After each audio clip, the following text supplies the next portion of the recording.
Hello everyone and welcome back to the SuperShow podcast. I'm Jamie and I'm very glad to say that I'm joined on this fine evening by Mr. Alex Jones. How are you doing, Jonesy? I am very good, mate. Thank you very much for hosting this one. It's an absolute lovely pleasure to be here with you. I read a comment last week saying this was long overdue. They said, you got to get that guy back in the hot seat. There's something to him. Something special. He's got the special sauce. He's got the knack. But the main reason I'm doing this, not just because Jonesy didn't really want to, is because we are still without our fine friend Chris. He hasn't been able to return to the hot seat this week. However, I should add that he's doing well. He's at home, he's resting up, he's taking it easy, doing everything he needs to do to get back to 100% before we can welcome him back with open arms for all his hot takes and trash opinions, I guess. Yeah, it's not quite the same when he's not here, is it? There's something lacking, for sure. Yeah, well, literally, there's a whole third of the process, a whole big old piece of the pie lacking. Thank you, everyone, by the way, who left comments last week wishing him well. It was nice. I'm sure he appreciated being able to see so many people leaving lovely messages. And yeah, hopefully we'll see him back next week. And hopefully you can see him. And if you can't see our faces right now, well, that must mean you're not watching us on YouTube, where we are available, and we do put out a video version of this podcast. If you are watching us on YouTube, then why not head down to the comments section? Maybe let us know that you're here. Say hi. We do often try and respond, and of course, we pick out comments of the week every week. We're also available on Twitter if you wanted to reach out to us that way, at SuperShow Podcast. And of course, if you just wanted to listen to the Super Show, you didn't want to see any of our faces, although I don't know why you'd come to that conclusion. We are, of course, available on all major podcasting platforms. You know the deal by now. It's Spotify, it's iTunes, it's Google Podcasts. Pretty much anywhere you'd like to go to listen to us, you probably can. And if you can't, well, that's on them at some point. Like, we're doing all we can. It's, There's only so much we can do. There's only so many places we can be. We're a skeleton crew at the end of the day, 3 people, 2 of them are dads, full-time dads, I should add, We can't get on every platform, just deal with it. One platform, though, Jonesy, I'm glad to say we are still a part of, is that the Super Show podcast is broadcast over internet radio, believe it or not, over at Paisley Radio. If you want to tune into that, that's paisleyradio.com. We have a weekly slot every Thursday at 10 p.m. our time. I don't know what that is your time, but you can figure that part out. That's the joy of maths. Just simple additional subtraction. You'll get there in the long run. Once again, paisleyradio.com. Tune in, and if you are listening to us over on paisleyradio.com, hello, welcome, and might I suggest popping over and visiting the YouTube channel if you do have a spare minute, because there's all kinds of fun content that lives on there nowadays, including, Jonesy, some shorts that you've been cutting out that I feel like I have to mention. Tell the folks about shorts. Shorts are a new thing that YouTube have started pushing quite heavily on the mobile app, whereby you can take a clip which is effectively a minute or less, and we can snip out that length of time from the podcast. We can upload it, and it goes on your mobile as a vertical video, because we make it vertical as well. You can get a little taste, just a little slice. It's good, yeah.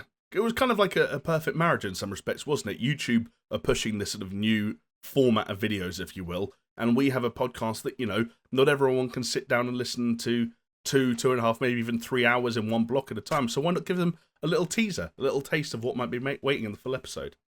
It was also my hope that we might reach some more people who wouldn't necessarily know who we were, but would see us through the short shelf and would say, what trash opinions these guys have in 60 seconds. Let me go check out more of the whole podcast. But yeah, we'll see. We'll see how it goes. Yeah, keep an eye on it. And of course, if you are one of the people who frequent the YouTube page and you see them popping up, please do give them a view, a like, comment, let us know what you think. Obviously, that's just us trying out something new, trying to do what YouTube wants us to do, apparently, to get this thing not quite off the ground. We're happy with where we are, but, there's room for growth, so why not explore it, eh? Absolutely. Right, Jonesy, I thought we'd jump in, speaking of getting people involved and asking them to like and comment and stuff like that, jump in with a comment of the week, because it actually touches back on a point we already made, that we have missed Chris and his hot takes. Turns out we're not the only one, because Kasim left a comment last week saying, hope Chris gets better soon. I miss his perverted opinions already. And Kasim is right. Chris's opinions are usually like phallic in nature. Is that fair to say?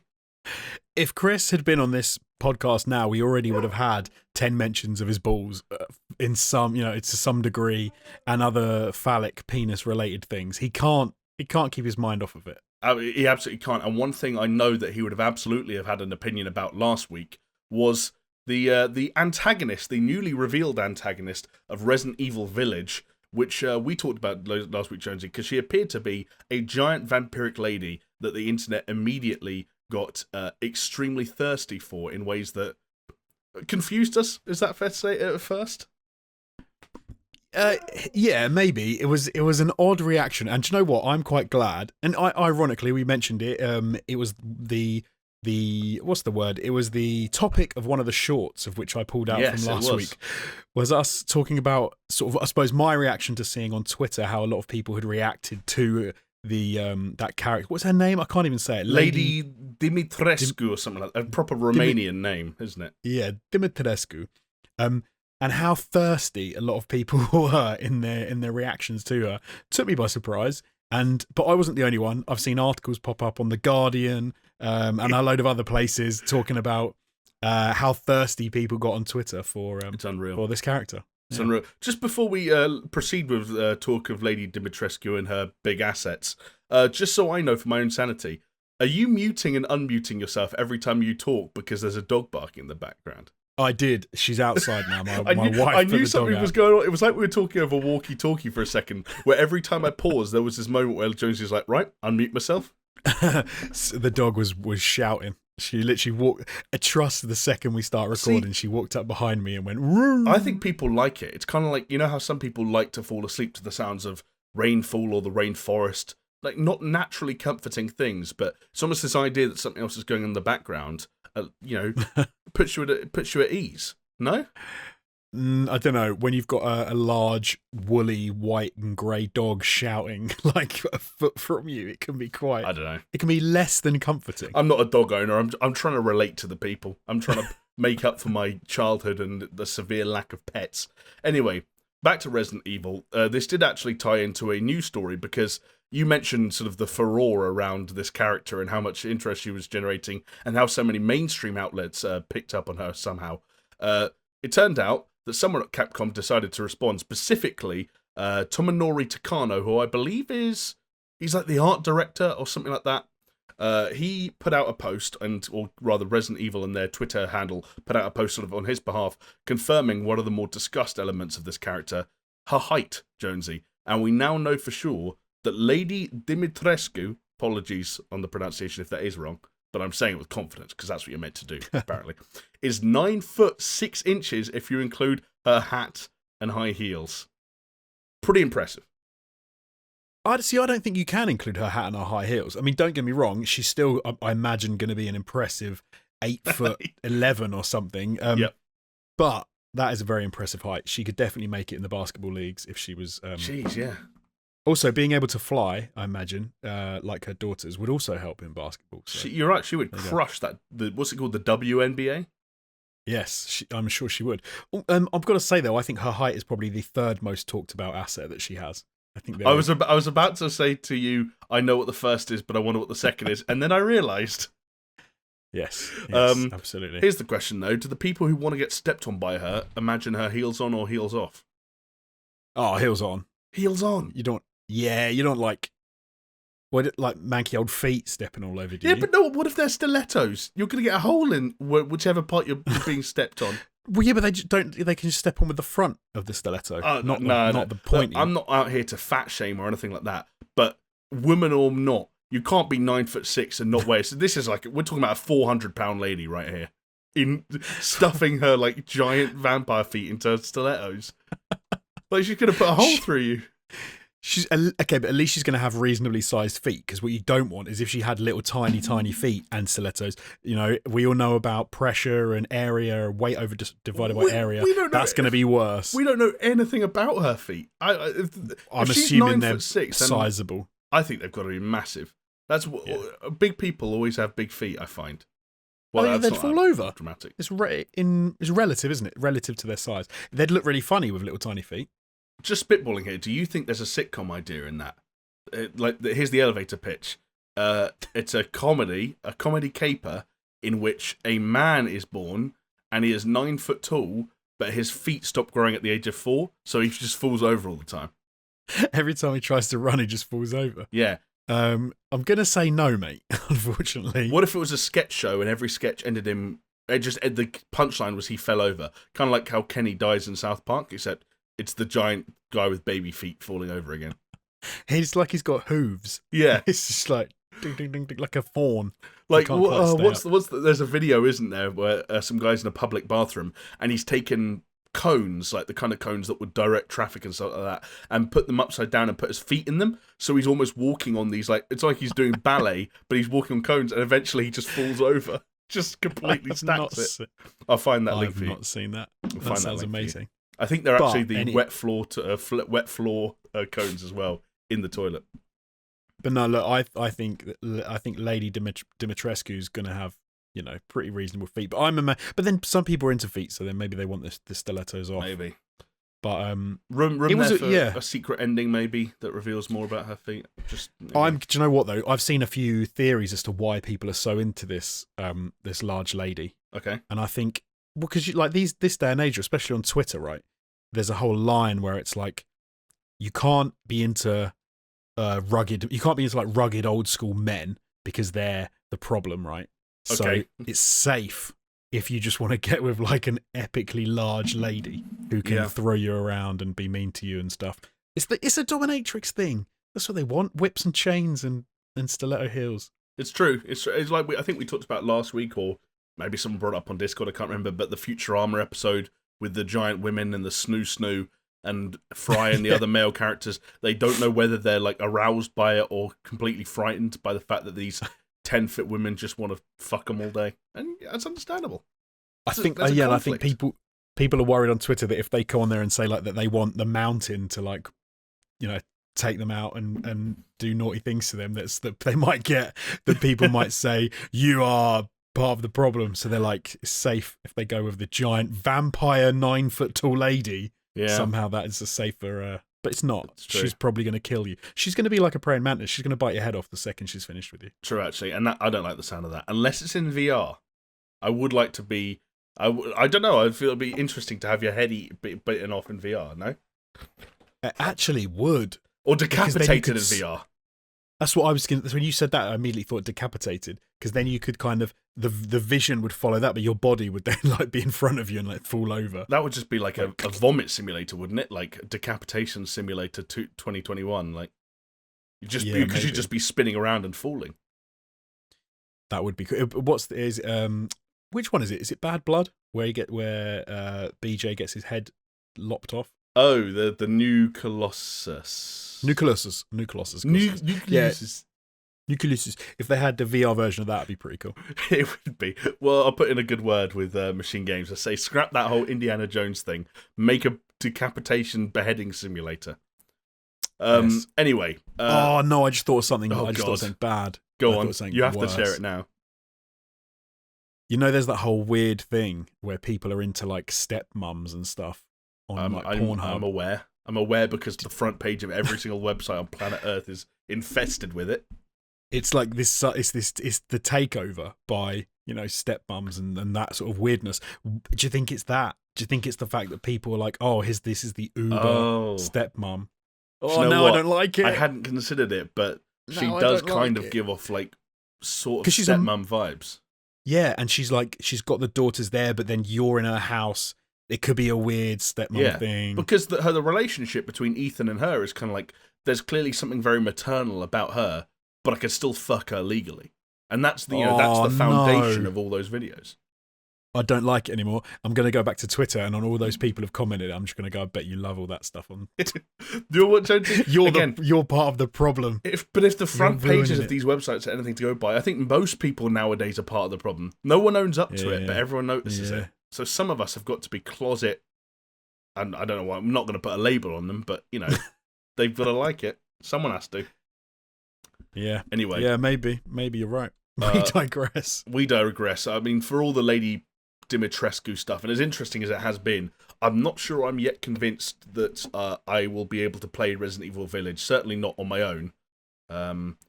But Jonesy and I have been able to play some other games this past week, including some hot, fresh, brand new titles. But before we get to them, and before we wrap up what we've been up to in the last week, it's only right, Jonesy, that we give some shout outs to our supporters, our patrons, over on patreon.com/SuperShow, the folks at home who are generous enough to keep the lights on over here and allow this podcast to keep going week after week after week, even when the world conspires against us, as it has recently. So shout-outs this week to AIM, Aaron Cameron, Athletic Gravy, Brett Z, a.k.a. Shellshock, Hacksaw Bookread, Jesper Camdal Nielsen, Jovella Cujo, Leo Merger, Lonnie Thompson, Matt Towie, Magic Grits, Mindful Pig, Nathan Pears, Pastors Guild, Scary Omen, Sean Kennedy, Starfall Kid, Zach Cream, and the head honchos, the big dogs, Freddie Carefishel, Severed Limbs, Manuel Guerrero, Peaswad, and the Dude Abides. Thank you all very much for your patronage, for your donations, for your kindness, for your generosity, for, as I said, keeping the lights on and keeping us going. We hope you are enjoying the podcast we are giving out in return. Anyway, as I promised, Jonesy, how about a little bit of a catch-up? Yeah, let's do it, mate. So, shall I go first? Shall I tell you what I've been playing? Please do. Well, you know one of them, because I do. actually, I do. I'll leave it till last. We can talk about that, a bit of a crossover. Oh, okay.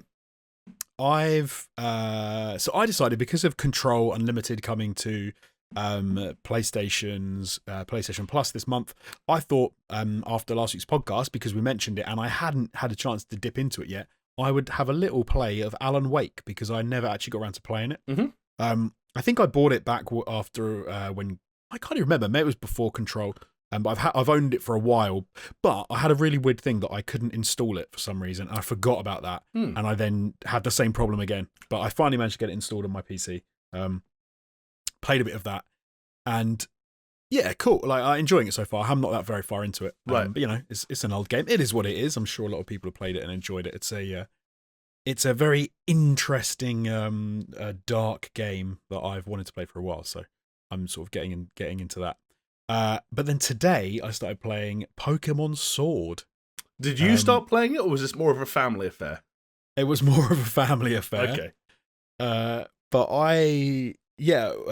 me and the kid have been playing a lot of Pokemon Let's Go Eevee, and he'd finally got and I hadn't got around to. I think if anyone's heard the podcast before, they'll know that I was I think I mentioned that I was trying to source people who've played Let's Go Pikachu so we could do some swapping so he can fill out his Pokedex, because he was missing a few, but he's got to the point where he maxed it out as much as he can without trading, and he'd played that game to exhaustion. So we were like, hey, let's get him a new Pokemon game. So yeah, today got some Pokemon Sword, and it's very cool. It's cool making that transition from old style game like Eevee, Let's Go Eevee, to a much more new style Pokemon game in Sword. Like, just some of those quality of life improvements. It feels pretty different. And they pivoted away from some of the more Pokemon Go inspired elements, didn't they? Like, I think, was it Let's Go Pikachu and Eevee, they didn't have a traditional battling system with wild Pokemon. You just caught the Pokemon, and that's how you got XP. Whereas Sword, of course, is the traditional style of every Pokemon encounter is an actual battle.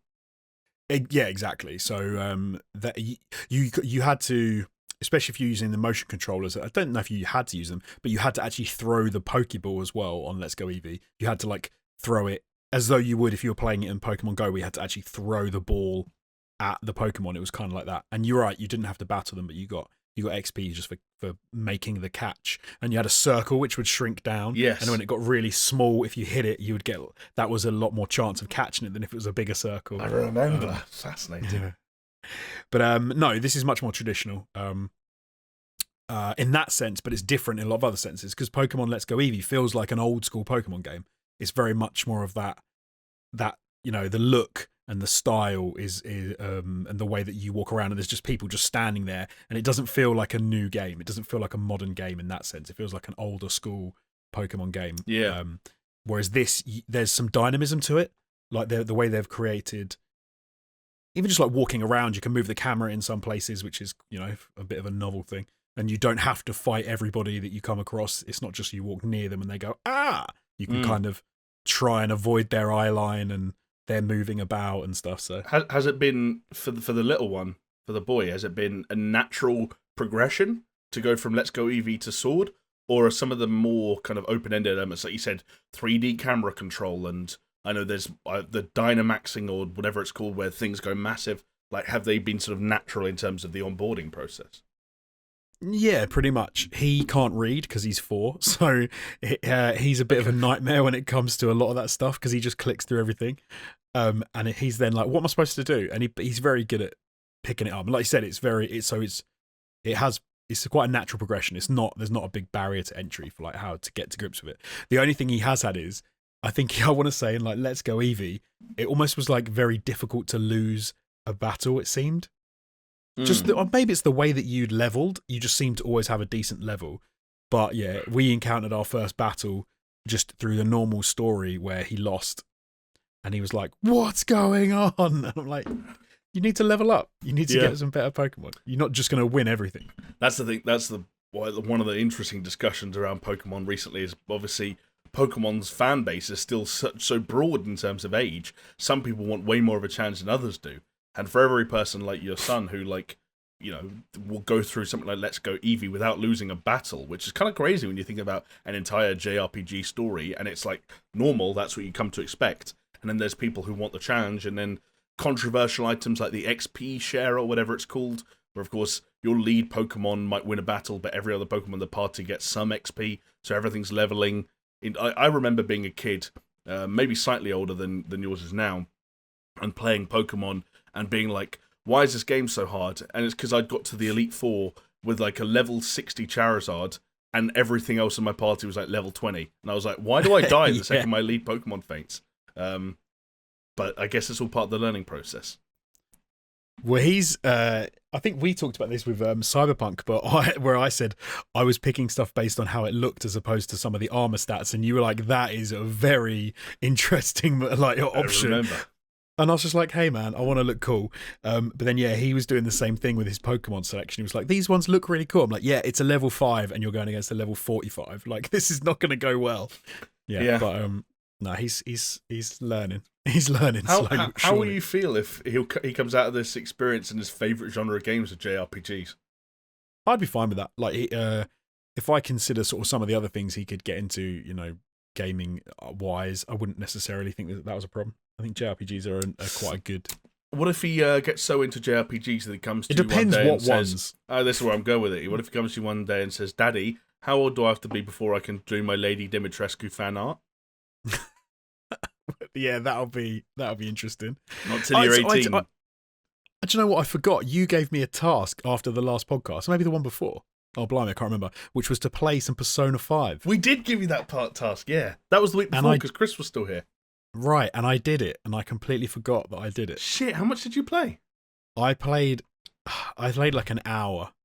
Okay. And my plan is to play more, because after an hour I was like, "What is happening?"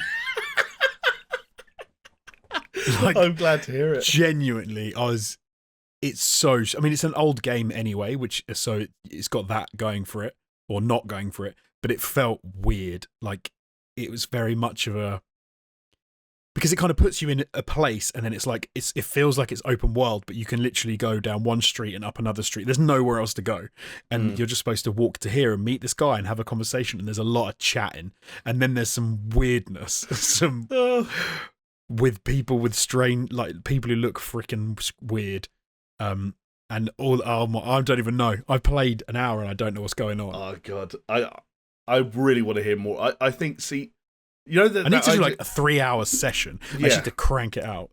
I know we've always joked before that there's potential content in the idea of like making someone play something they're not used to, and then what we always joked about was like, oh, what if you and me had to play Dota and stuff like that? But I think there's something very fascinating about the opinions you come away from games like Persona 5 with, and just hearing your feedback on, like, yeah, if you manage to get a 3-hour session in, I think that would be fucking gold. I suppose that you never think about the barrier to entry of just knowing what things are and how things work. Like, so let's say a Pokemon game. If you'd never heard of Pokemon and you just picked up a Pokemon game, it would seem so alien, because it would be like, you wouldn't know, like, why am I trying to catch this thing in a ball Like, why is there a dog running around that I throw a ball out that gets a blue light comes out of and it's in the ball? Like, it would really weird you out. Yeah. Because you would have no idea. But with something like Persona, I genuinely was like, I don't know what's going on. Like, I'm a demon, but I'm a kid. I look like a schoolboy. I look like a 30-year-old schoolboy. I think you might be a schoolboy, and I think the word persona actually refers to like a weird, like demonic inner self that all of these people have. So there is some strange thing that there are demons who are like in human form, but they're almost like jinns or joke or like, is that, I think that's the word for them, but they're like these weird trickster demons. Like yokai. Who, I don't know, maybe. I'm just I think you're supposed to be one. I think you have one, and I think there's this weird thing where like Persona splits its thing up between daytime, where you have this finite amount of actual time to do things like interact with other NPCs and build relationships, and you know, you can only invest in so many sort of different strands of that before you actually run out of time in each day, and there's only a finite amount of days as well. And in the evenings are when you go out and do these sort of more traditional turn-based combat style dungeons, and I don't know if you reached any of that shit. No, I haven't. I got to my first nighttime, and I had some weird dream where a little man with giant eyes and a big nose was talking about the fact that we'd be seeing more of me, and I was in like purgatory. Okay. And then I went back to the real world and I was chatting to some bloke about living in his house. But because I'd say it's the most insane setup. You go to live with this bloke because you stop a woman from getting raped, and because you do that you get sent away. Like, you get arrested and sent away because the guy was quite powerful. And you're like, what? And the dude you go to live with is like, oh, I heard you got into a fight because some woman was getting attacked. You idiot! And you're like, what do you mean? How am I the bad guy in this situation? Surely I should be getting all the praise from protecting the lady. Very strange. It reminds me of when Chris and I used to not clash but discuss Final Fantasy VII as I was playing the remake for the first time, and how many of the defenses of some of those stranger elements hinged on the fact that it was just part of the charm. And you wonder if that's the case with games like Persona 5 and their fans. They're some of the more ardent defenders. If it's just like, yeah, that's just the game. That's part of the fun. That's why people like it.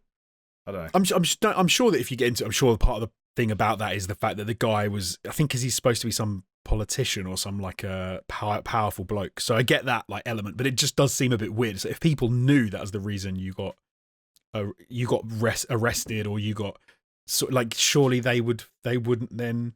I don't know. It's weird. But I'm going to play some more and I'm going to see how it goes. But the new game that I got to play this week with you, Jamie, got to play some Destruction AllStars. That's right.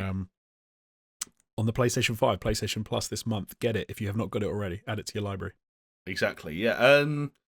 I guess we kind of, I think we previewed it a little bit last week, but this is a new multiplayer and potentially even also single player, but multiplayer focused, almost destruction derby game, where you pick a hero character and drive around an arena trying to hit and smash your opponents across a variety of game modes, each with their own objectives.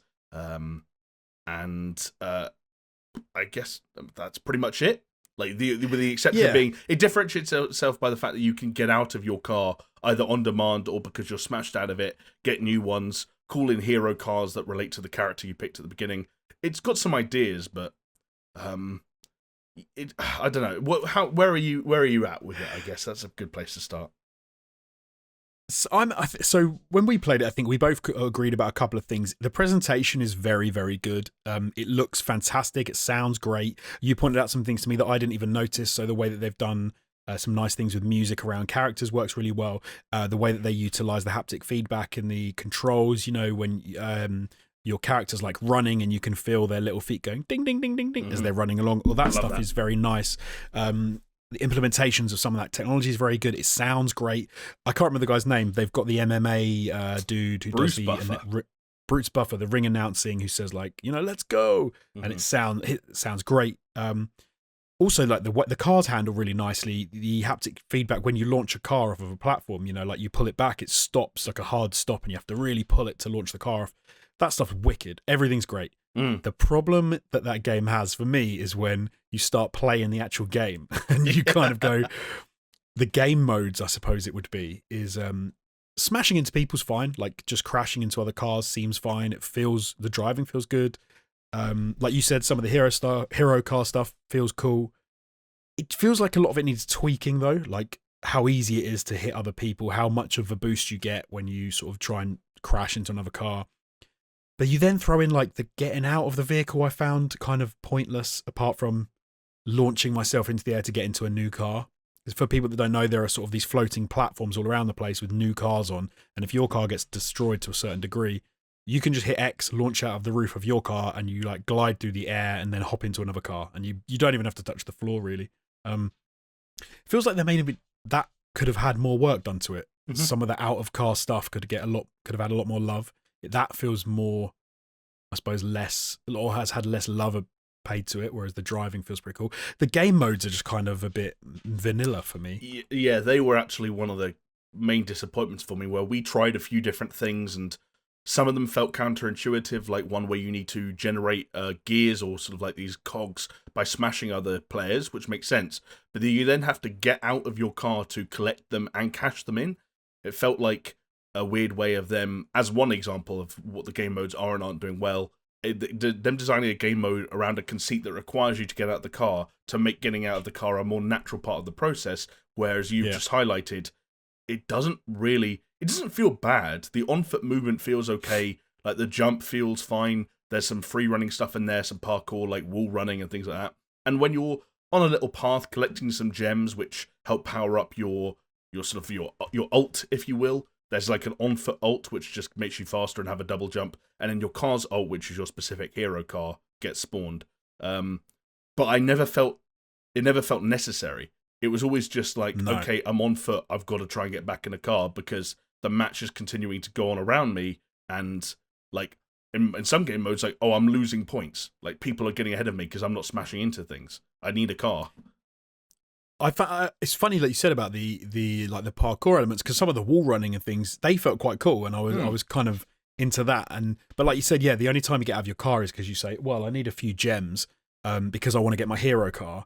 But as soon as I've got my hero car, or as soon as I've got to another car, I'm not going to spend any time out of it. They then do the thing where once you collect gears in the mode, I think we were talking about, you can bank them in one of the modes where you stand on a podium. So again, you've got to get out of your car to stand on the podium, and it does feel a bit forced. The one thing I thought immediately after I'd played a couple of hours was how much better that game would have felt if there was a couple of race modes in where you could smash and crash into people, but your aim wasn't just to smash people. The aim was to win the race. Yeah. Like Burnout, like probably one of the most famous sort of like smash adjacent car games of all time, and the most popular of all time, which again did weave in racing and smashing quite nicely in some of its entries. Because they easily could have taken the aesthetic as well, because you could have had like NASCAR feel where you're going around a track inside a building, going through things, and throw in some of that Burnout feel to it, and having to smash other people. And you even could have included the jumping out of the car to get in another car because your car was smashed up and stuff. Yeah. But when the whole aim in nearly every game mode as well seems to be smash someone else, if you aren't great at smashing someone else, then you're going to not stick with this game. Because you've got to smash someone to get gears, you've got to smash someone to get points in the sort of the main, what do they call it, like mayhem mode. Yes. There is a mode where you get points just for hitting people, ramming people, which I think is the Carnado. You don't need to smash people in that, but again, if you smash people, you get a lot more points. Yes, you always get the most points for knocking someone. You mentioned there, like, whether or not it's going to get people to stay. Like, that's always the key metric with this stuff, right? I think we mentioned a number of times over the recent months that it was absolutely vital that they made the decision to not sell this game for full price, because this was planned as a $70 launch title, and give it out for free. Now that I've played it, it's very hard to imagine this thing being anything other than free, because even as a free game, it's not hard to question, okay, I didn't have a bad time playing this with Jonesy, but like, when am I next going to voluntarily boot this up and just have a drive around? And I don't know the answer to that question. And I think it's just because, as we kind of mentioned, it's like high highs and low lows. Like, the smashing doesn't feel bad, the driving doesn't feel bad. If anything, they both feel kind of good. But what doesn't feel good, as we've all experienced probably with Destruction Derby type games like Wreckfest or whatever, driving around and just missing people over and over again, or feeling like you weren't quite fast enough to T-bone someone, Like enough of those things happening in one event or one thing, and you're like, man, that kind of felt like a bummer. And then you throw in the fact that the no, I agree. For what it's worth, I agree. I think me and the dog are like-minded on this. And then like the progression is sort of, I guess, a bit reductive, but it's almost Overwatch style, like a few emotes and some reskins for the characters and their cars, but that's not appealing. There's the characters themselves, you mentioned to me before, like, just on the progression and customization. I can't remember the game it was we were talking about. No, I tell you what, I think it was Marvel's Avengers, where we were talking about how you can customize characters. Yes. And I must admit, I clicked through some of these customizations for the characters and the cars, and was surprised at how much in-game currency they wanted to charge you just to change your color from, let's say you were like, you had one outfit and had some red highlights, and your car had some red highlights. It would charge you a hell of a lot to just change it to yellow. I think it's because it's all that. Like, do you remember with Overwatch? And again, it's just so easy to go back to because for me, it was kind of like the archetypal version of that style of customization progression. Every character, every hero in Overwatch, they'd have like a really easy to attain tier of skins, which just like slightly tweaking the colors, then a little bit more dynamic, then a little bit more dynamic, then a final tier that were the hardest to get, that were like, actually, this isn't just a reskin or a recolor, I should say. There's some different elements here. Like, we've actually changed the outfit, so on and so forth. You know, the thing that makes Roadhog go from some crazy like gas mask guy into like Rudolph the Red-Nosed Reindeer or whatever it was. I forget. Yeah. Destruction All-Stars doesn't have that final tier, so it essentially ends up asking you to pay. To my knowledge, correct me if I'm wrong, but every single character I looked at didn't have a skin that changed the physical properties of the character or the car. Everything was just different color schemes. I'll double check, but they did with one character I looked at, or not, maybe not like in the same way as we're saying with Overwatch, but it did more, and it was much more expensive. Like Soldier 76, like one of his ones is like he's some like World War II like Vietnam guy, like it doesn't have that, is what I'm trying to say. It doesn't have that. It had it to a more of a degree than just changing some colors, but it was nowhere near the sort of what you'd want with Overwatch. Yeah. And the other thing that with Overwatch that was absolutely, I think, was brilliant the way they did it was, I played quite a lot of Overwatch back in the day, like when it came out. I unlocked a legendary skin for Reinhardt just through playing. I didn't spend any money onto it. I got one of those crates, I popped it open, and I mained Reinhardt at the time, and I happened to get a legendary skin for him, like you've said, that changed physical properties. Yes. And I was genuinely like, that's wicked. Yeah. Like, what a great reward. Whereas Destruction All-Stars, if I'm not mistaken, everything like that is behind a paywall for in-game currency. Yeah. So I'm never going to, by accident, get some great skin that would cost me thousands of whatever. It's weird because that's a totally valid point, and I agree. But what we're essentially complaining about is the fact that Destruction All-Stars doesn't have loot boxes. There's no randomized or blind giveaways. Everything is so there's an in-game currency, like Jonesy said, that everything is you can buy for that, and then there's a premium currency that you can buy the PlayStation Store that the top tier items can be bought for. But the other reason I think it doesn't matter, like you mentioned Reinhardt and I mentioned Roadhog, like funnily enough, fucking almost 5 years later, we're both still name dropping our favorite Overwatch characters because you remember the Overwatch characters. And you remember the Apex Legends heroes and so on and so forth. Everyone's got their own version of that. But I remember I was watching an IGN video about Destruction All-Stars, and they compared to the lineup of Destruction All-Stars characters to the three games they mentioned were what was the all these names are escaping me now. Bleeding Edge was one, which was the Ninja Theory developed Xbox exclusive third-person melee character action game. Lawbreakers, the Cliff Bleszinski first-person shooter that was meant to be like the anti-Overwatch that immediately died. Like these ones that, like, okay, you've got talented people making cool characters, but in a game that no one's going to play long enough to ever care for them, and they just will fade away. One of the massive mistakes I think they made with this is when you get into it, like, so when you have to do like a little training thing and they give you a dude called Shift, who is this cool metal, the French band. French band? Yeah, who do the... Daft Punk. Daft Punk. He's got like the Daft Punk helmet on. not quite like that, but he's got like some crazy helmet on, and he can turn invisible, and he's got his own car, which is a shift car. And I thought that was really cool. And then you see this roster of characters, and I was like, okay, so they're going to give me a limited number of these characters I can pick from, and then as I develop and progress, I'm going to be able to unlock more. No, every character was unlocked, and you could be any of them, and you kind of have to go through each one and go, like, what are the benefits of each of these characters? Why am I choosing this guy over that person? Yeah. And it takes you such a long time to go through, play, try a new character, and some of those little bonuses and some of those hero cars and like buffs and stuff you get as different characters, they seem a bit pointless. Yeah, they do. Because at the end of the day, if you aren't the very good, or you're not, good at simply hitting the ball, and now I'm thinking Rocket League, if you're not good at simply hitting the other car, all of that's irrelevant.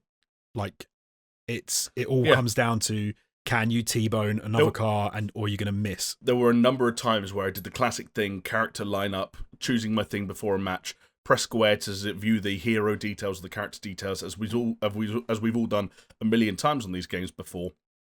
Saw what their ability was and said, no, not like selecting them. And like, don't get me wrong, there are other examples like Apex Legends of games that are, hero-driven games, but that put the genre before the hero.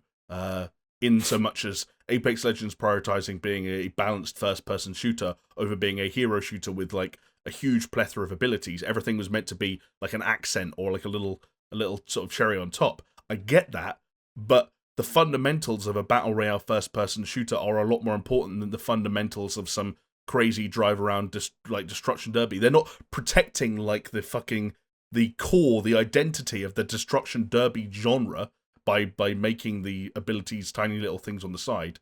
Like, two of the characters I looked at had abilities that were so similar to one another, I couldn't, at this point in time as we're recording, differentiate one from the other. They both had an ability that marked an opposition player, and you would get like some kind of boost to your ability to hunt them down and target them specifically if you wanted to.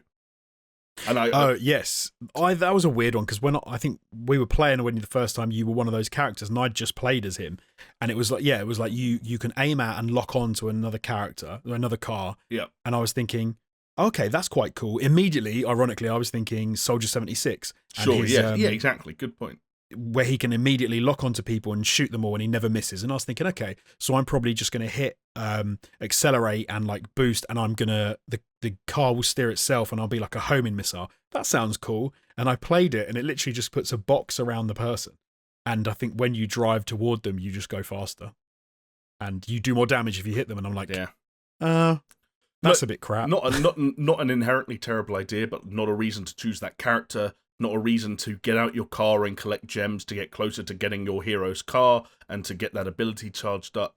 Just lots of ideas that just don't come together to form a game that screams out, hey, add me into your rotation as the new Rocket League, the new game you play when you've got nothing else to play.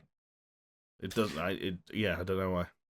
It's a shame. I think before it came out and we were talking about this sort of game, and I know we were saying that, or we were talking about how I think it's more about what the game isn't offering, but that players manage to discover, and that's why they fall in love with these games, is because they can find a way that works with them and they get really into it.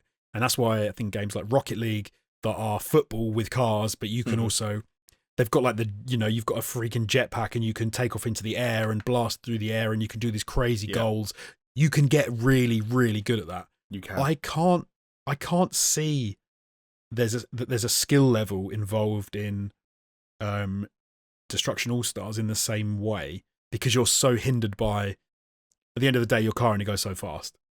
You can't do twitchy shooting and do like 360 headshots like you can in a first person shooter game. You can't do like you can with Overwatch. You can't be so good with one type of character that people play against you and they're like, geez, he is too good with that character. Like, there's none of that. This at the end of the day is, oh, you tried to bash into someone and you missed because they turned left and you went right. Like, I don't know. I don't know. No. It seems a bit weird to me.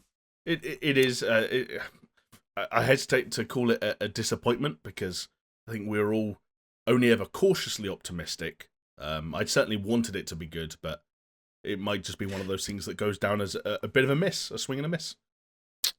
which will suck because, like you said, there's a lot to love about when you first jump into that game. It looks really good. And if anyone from Sony is listening, add in some racing, add in some racetracks, and make that game more than bashy dodgems into each other in one area. The developers of Onrush are listening to your comments right now, Jonesy, and rolling in their graves. Because no one played. Do you know what it reminds me of? Maybe this is bad. It reminds me of Tron 2.0, which was a game that you had game modes in that where you could go around in very similar in a futuristic area, but a bit bigger, some more Tron-y. But then you had to occasionally jump out of your vehicle and run around as a person to pick stuff up and collect things. And it had the same sort of problems. It's like at the end of the day, maybe it's too narrow in what it's letting you do. Maybe. And I just don't think it works in that. Yeah. Do you know what does work though? In slightly better news, the other game, or one of the other games, I should say, that's available this month on PlayStation Plus for actually not just PlayStation 5 owners, but also PlayStation 4 owners. A game that you mentioned earlier, Jonesy, it's Control Ultimate Edition, which I'll concede that the way this came to be free and the people that might have got fucked over in the process, I think is kind of fascinating and maybe a little bit unfair, depending on whether or not people can get refunds. I know we have this discussion every time that, yes, it's always a risk that you can buy anything and anything could be free the day afterwards, and you just have to take that risk, but something about this felt strange. But I guess focusing on the game itself, I have played more of it than I thought I would. I started playing it on the PlayStation 5, just thinking, do you know what? I'll get up to the point where you get the ability to do telekinesis, basically, to pick objects up and hurl them, and I thought I'll come on the podcast and talk about that. I'm actually about halfway through the game right now, I think. Maybe a third to a half. I'm at the Black Rock Quarry. Okay. Don't say that quickly. It's you might say something you didn't mean to.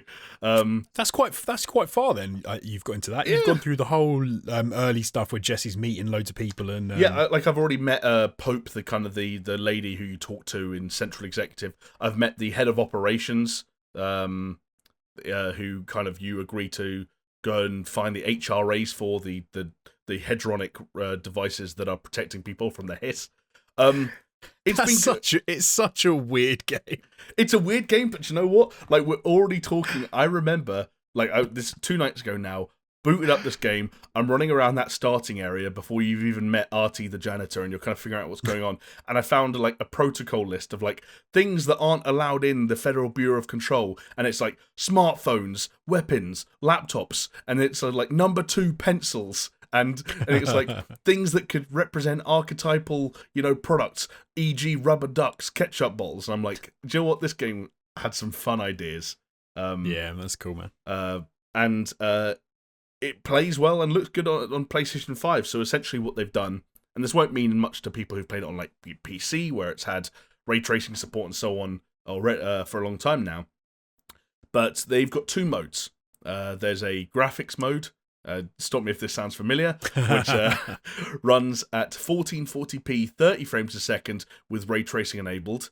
And then what I found to be the preferable mode, which was a performance mode and also the default, 1440p 60 frames a second, no ray tracing. I just found that the 60 frames a second experience was smooth in a way that made the 30 frames version feel rougher than it felt on the PlayStation 4 Pro a couple of years ago. And so I stuck with it. Do you know what's it? Because I often go for the graphic mode when you've got that choice. I can imagine that I'd go for the 60 frames a second in Control because of the particle effects and because of how the shooting, the running, how nice and smooth you want that to be. And because the 60 frames mode on PS5 is ironically smoother, more reliable than the 30 frames were on the PS4. Right, okay. So, anyone that felt like the game was a bit rough and a bit stuttery, that's the way to play it now for home console owners, I guess. No, it's a game that I definitely would get back into, especially because this is the Ultimate Edition, and I didn't play any of the DLCs or anything like that. Me neither.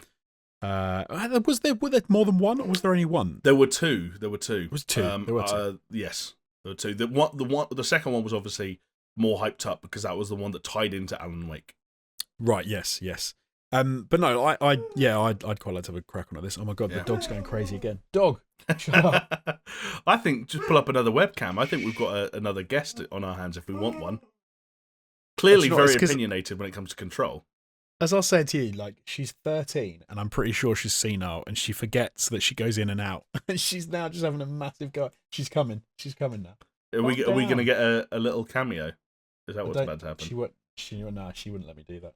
She gets camera shy. Yeah. I'll also warn you, you've gone a little bit blue in the process of trying to wrangle your dog. Here you go. Look, this is when you need the PlayStation 5 controller because you do this. Oh, everyone, you're watching live colour bouncing. That's pretty impressive. There you go. Sony know how to do a white controller. That's the proof that it's white.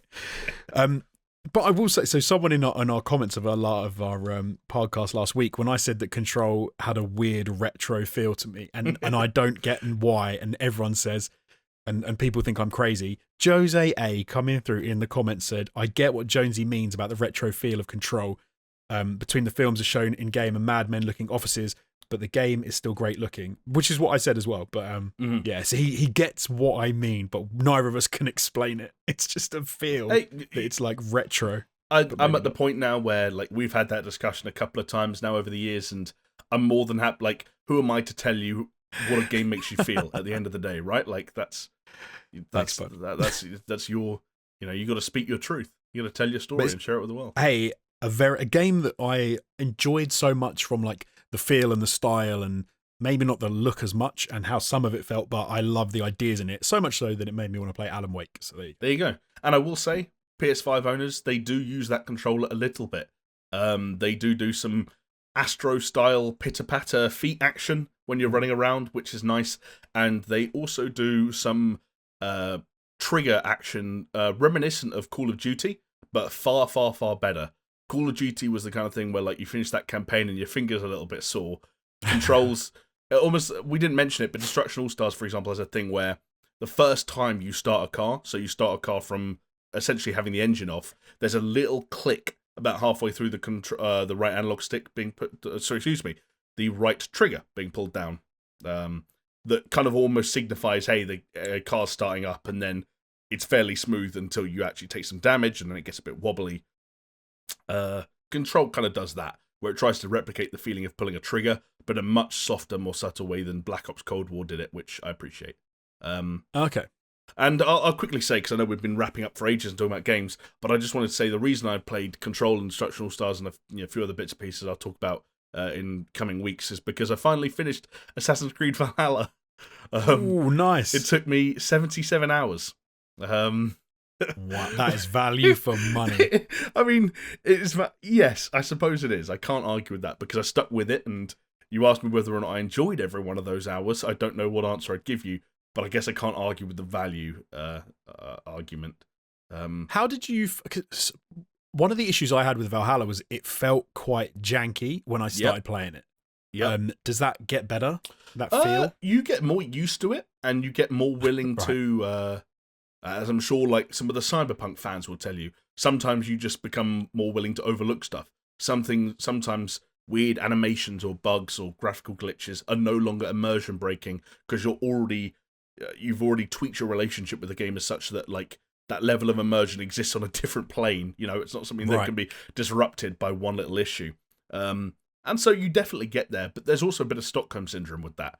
And I think anyone will experience that over the course of 80 hours with a game, where you look at, if you were to plot out a graph of my enjoyment over time, it would be very strange, and there would be, my first week or so wasn't that positive, and I didn't like the combat, but then I started to get into a few of the side stories, and I thought, okay, but then around the 40, 50 hour mark, I started to say, why is this still going? And then it really dragged, but then, of course, at the end, they have the benefit of being able to wrap up lots of storylines and arcs, and have resolutions for lots of characters and other little bits and pieces that obviously you get some kind of a boost out of. And let's also say, I said it in the Discord, so I might as well say it here, they do some shit in this game. When it comes to the world beyond the Animus, let's just say. Right. And anyone who thought that games like Black Flag or Syndicate or Unity were examples of Ubisoft and the Assassin's Creed team having left behind the Isu and the arc of Desmond Miles and so, all that, original trilogy god shit. Rest assured, there are some people in that Assassin's Creed team who still very much like those stories. And that's all I'll say. Part of me's glad to hear that, I think.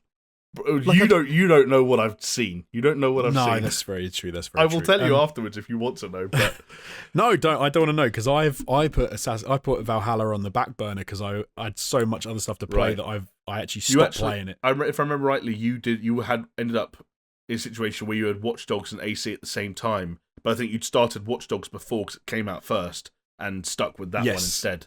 At the time. Yeah, I've nearly finished Watch Dogs. I'm just looking for some time to finish it up, really. And then I decided Valhalla I was going to stop because Cyberpunk was coming out, and I knew that if I started to play it, I wouldn't then finish it. I would just stop. But then Cyberpunk, because of Cyberpunk, I put that on a back burner because I was like, I don't want to play it until probably post February patch. Yeah. Which hopefully we might not be too far away from. It is February. It is February. Yeah, so I've got quite a few at the moment that are sort of on the burn. I can't. Who is it? I think it's AIM who always calls me out saying that I said I'm going to finish BioShock, isn't it? That's what people get hung up on. The funny thing is, there's so many of these games that it's the classic thing. We've all had it before, where you're probably only one proper sitting away from finishing some of these games. Like if you blocked out an afternoon and evening and said to the wife or whoever you have in your life, hey, just fucking don't talk to me, I'm just getting some shit done over here, you'd probably plow through this stuff. But sometimes the amount of time is easy to come by, sometimes it's harder to come by. Absolutely. Like I didn't even bother mentioning it, but I'll throw it out there. Like I started and finished Man-Eater in the past week. I wasn't going to bring it up because... Oh, really? Oh, yeah, I wasn't going to bring it up because, we talked about it before and I didn't have much to say to add to that conversation. But, I had a good week for gaming time. Finished Assassin's Creed, all of Man-Eater, half of Control, blah, blah, blah, blah. But, next week it might be shit. Yeah, I think... So you've done that this week. I think this week I played 3 hours of Destruction AllStars. Yes, that's the way it goes. That's the way it goes. Anyway, shall we crack on with some news then? Yes, let's do it. As we soon to enter the second hour of this podcast. Jeez. I'll be honest, Jonesy, on the forefront, it is gaming at its core, but there's some almost slightly corporate news at the forefront of the week, as it revolves around some of the biggest companies on planet Earth, to put it simply. Yeah. And we start with one of those companies and a product that has generated a lot of discussion, certainly between you, I, and Chris, over the years. Must be years by now, yeah. It's got to be, yeah. We're talking about Google Stadia, who this week decided to wind down their SG&E department, which stands for Stadia Games and Entertainment, which essentially, in layman's terms, means the 2 game studios they had making games, in theory, exclusively for Google Stadia, got shut down. The report came out of, I think it was Kotaku, Stephen Totillo at the time. He basically said, hey, Google are going to make a statement later today confirming this. They did exactly that. There were probably some projects in development at the time that are going to be cancelled. It seems like essentially anything that isn't going to come out almost pretty immediately within 2021 is just going to get cancelled. And they are completely out of the game making business. And instead now, some of the head honchos at Google Stadia are pivoting away from that and trying to essentially make more direct partnerships with publishers, which may well lead to sort of exclusive deals. They haven't cancelled that out, but certainly the game-making side of this is done. And as if to put the cherry on top, Jonesy, Jade Raymond, one of the more known, I guess, sort of figures in game development over the last couple of decades, predominantly for her role in the creation of Assassin's Creed over at Ubisoft. She was there. She was heading up one of these studios, going to be making big, bold, quadruple A, big budget games of the future exclusively for Google Stadia. She has, unsurprisingly, moved on.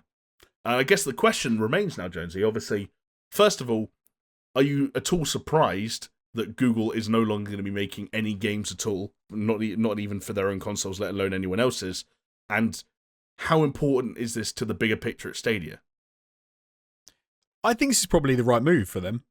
If you think about, if I try and think about, for example, corollaries when it comes to I know Stadia's not exactly like a Netflix for games kind of thing, but that was obviously what I think where they would like to be thought of as well. And imagine that you were talking about Google Stadia and exclusive games being a draw for people, and that's why they've got these two development studios to make games specifically for Stadia to bring you in. That would kind of be like saying that those awful Netflix movies and TV shows existed to bring people to Netflix, when I don't think that's why they're there. Like, if anything, I think the way that Netflix works, I mean, to be fair, Netflix have gotten much better.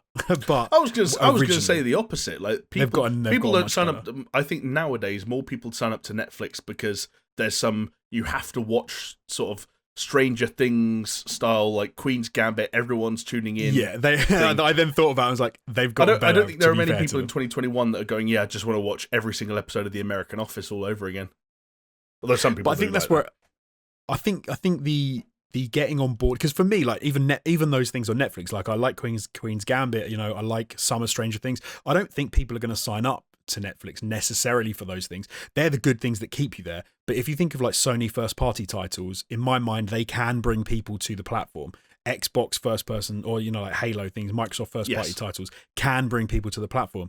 For me, Stadia making their own first party content, or Google, sorry, making it for Stadia, seems kind of odd. If in my mind, it makes much more sense to use their clout and their money to get exclusives from already existing studios, which is, I think, makes much more sense. Like, if they, as we've just said now, if they spend their time and their money getting exclusivity, surely that makes more sense. Why would Stadia being a streaming service, though, make a difference to the appeal of exclusive content compared to someone like Sony? Because I think the difference is that I think we already think of Sony and Microsoft as being established brands, whereas Stadia's not. And I think that over time they've built almost like the knowledge, the know-how, the right to work in that way. And then they've made, because I don't, maybe I'm wrong, but I never remember when I was a kid and I used to play like PlayStation 1 games. I never think of, I can't think of any very early days Sony titles that I was like, it's all about the exclusives. It's all about the exclusives. Maybe I'm wrong and I just can't remember. But was it like that at the beginning? I mean, yeah, it was. But they had, you know, there was, whether it's from like the mascot games like Crash Bandicoot and Spyro to, you know, the like games like, I don't know, Metal Gear Solid and Twisted Metal and Tony Hawk. Yeah, I'll give you Metal Gear and Tekken. Like a lot of those games were. I don't know if people thought of them as exclusives, but I will also say that was a very different market at the time, where I think there was a lot more diversity between the approaches Sony, Sega, and Nintendo took in the 90s than Sony and Microsoft take in the 2010s. They are a lot more aligned than, and that's why, for example, Nintendo is still no one cares that God of War's not, like, Nintendo don't have a God of War. Nintendo don't need a fucking God of War. Like, so that's why the 90s was different. But then Sega, I don't know what they were doing. Sega had their own shit. Virtual Cop, I don't know. I don't know. It just seems like to me that before you can jump in and make your own games and create your own studios, you need to get a grounding in. You need to make sure you've got the audience, and you need to make sure you can do it. And it feels like that's what Sony and Microsoft did. It doesn't feel like they immediately went, we're going to make games like you've never seen before, and you have to play them on our system. I don't like. You said Crash Bandicoot, Spyro. They were like filler. Really, they became big after they came out. They weren't pushed as look at these must-have titles. Like Crash Bandicoot, I remember getting a game that you just got. It was almost like knack, like you got it when you got the system. Well, that's how it seemed. I think that's probably more to do with, and maybe I'm wrong, but that's probably more to do Metal with Gear Solid. Your age, and your interpretation of the market. Yeah, very possible. Like, I know that Metal Gear Solid was not thought of as it wasn't going to be a big game. It was going to be like, I think Kojima even said that they were blown away by how well Metal Gear Solid did. They never thought it was going to be that. They thought it was going to be like a mediocre title. So just see what I mean? It wasn't, but it seems like to put the amount of money that Google must have put into these studios and to go, we're going to make first party titles. I don't know. That to me seems like a bit of a weird thing to do. I kind of disagree. I for some reason I have a different interpretation of it, where I look at the Netflix model as exactly what Google would have wanted to do with Stadia, rightly or wrongly. And I think the idea that Netflix makes so much crap. Yeah, but They we, make but so we don't, much we don't crap. talk about the crap. We still mention things like Stranger Things and Making a Murderer, despite the fact that they were the reasons we were subscribing to that platform, that service, fucking 5 years ago at this point. There's always and they're doing it now with they're doing it with movies, they're doing it with like if I don't know, am I going to see if I'm logged in? But if I open up Netflix right now and I am logged in, I'm immediately now I look at like what's trending. The top thing on my trending thing is Night Stalker. That is a thing that in the last like a week, like a handful of people have talked. It's some like true crime series, and then I'm looking at like Netflix originals. The Last Dance was a thing a lot of people talked about last year. The Queen's Gambit, Narcos. That was very good. That was very good. Lupin, Cobra Kai, The Crown, Bridgerton, The Defiant Ones, Ozark, Money Heist, Afterlife, Better Call Saul, Tiger King, Top Boy. Like, I feel like scrolling through Netflix originals is like scrolling through the most talked about television of the last couple of years. But that's, to me, that almost feels like because everyone has Netflix. But why does everyone have Netflix? Because they started doing this at some point. Because they had Friends. So you're saying Google Stadia needed the Friends before the yes, the Queen's Gambit. Yeah, they Interesting. did. Like because the amount of rubbish Netflix used to make that everyone used to laugh at and say how pants that it was, all the films they used to do and everything, and we're like, oh, this is awful. When they tried to do like Arrested Development, when they tried to take on like other series, did a thing, a really big budget Genghis Khan series, I think, that flopped, if I remember rightly. Right. But they did a lot of really bad and some very good, but they did a lot of really bad stuff. And if I tried to think about why that was, it would probably be because they weren't a production house originally, but they made their name by being really good at getting people to watch their platform, and then they got good at making licensing and paying for big productions. Yeah. What they didn't immediately, well, someone will probably come on, or maybe you'll go, that's exactly what they did. It's not like they immediately went out there, hired a load of really high-end people, threw loads and loads of money at it when no one had Netflix, and then tried to make these epic shows and epic TV shows. Like, it just seems, that to me seems a little I think backwards. It's fair that there was more growth to it, that like there was more of a growth time than that, and there were certainly periods where like the term Netflix original didn't mean anywhere near as much as it does now. I guess But Stadia had a really choppy launch, and then they've then trying to make these amazing futuristic that cost so much money to make big games these days. Yeah.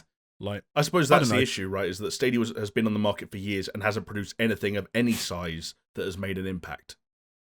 Like for me, right? Imagine if they signed up God of War, like that scale of game. I don't mean God of War. I mean like a God of War or a Horizon. Yeah. And they knew that, especially if there was a sequel to a big series coming out, and they went in and went, we will pay you. We want 1 year's exclusivity.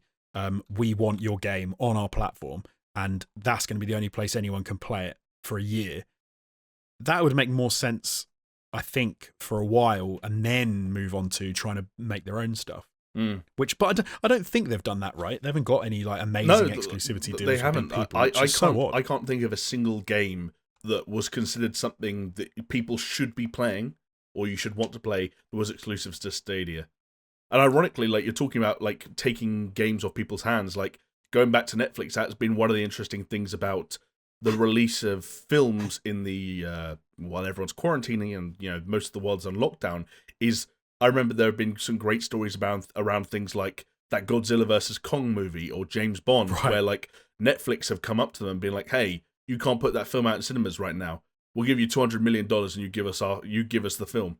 And like, yeah, those that's why the more stuff like that will start to happen, is because they've got that kind of money, and that's a further way of brands like Netflix establishing themselves with more and more people as like, oh, this is now the home of sequels to some of the biggest films I've ever heard. Like, imagine if something like that had happened. Like, hey, the new Godzilla film is just on Netflix. There have been equivalents to that. Like, hey, the new Martin Scorsese film is just on Netflix, but it's only going to get bigger. But Stadia never started doing the baby steps, I guess, right? Like, okay, here, as an example, imagine if Grand Theft Auto 6 was a Stadia exclusive. Yeah. Now, like, the end of conversation. Yeah, you have to have a Stadia account. Literally end of conversation. And I suppose going full circle, that is not a door they're closing at this stage. Like, the wording around this implies that they will still consider things like that if it's in the interest of their business. But I guess, like, and don't get me wrong, yeah. Was going to say, so to my mind, like, get the exclusives, get those year-long exclusivity deals, get some really big names on the platform, be the place you have to go to play that game. You will get some people in, and then once you've started to do that, you can then start to push out. I would then think you'd push out some smaller, like, not AAA games, but some smaller games from your own studios. You start to, and then people will start to fall in love with your brand, your style. You'll start to build up something a little bit special. And then you can go for the epic game. Like, it always seems odd to me to go, hey, we're going to hire some really high-level, high-profile people. We're going to make a team around them, and then we're going to make games. Because you're like, that's, I don't know, that seems destined to failure for me. Like, it doesn't seem that's how things work. But it's actually, it's ironic that you mention kind of going that way around it, because as we talk through this, I'm actually reminded of another company that went about this thing in exactly the way that you're talking about, which is Epic Games. Epic Games, of course, now theirs was slightly different because theirs was a storefront rather than a paid service. But what did they do? They came into the storefront game. They said, hey, we're going to rival Steam. The way we're going to do it is we're going to approach massive AAA games that from known series, and we're going to pay for exclusivity. We're going to make sure if you want to play Borderlands 3, you have to play it on the Epic Games Store and so on and so forth. Piss people off in the process, but they're not going to have a choice because people like playing games. We're also going to put money into the exclusivity and nurturing of some smaller games. Hades was, of course, an Epic Games exclusive for a long time before it went 1.0 and came out. What happened last year in a news story that kind of got swept under the rug because the world got set on fire immediately afterwards? Epic Games went out and announced publishing partnerships with Playdead, the people who made Limbo and what was it called?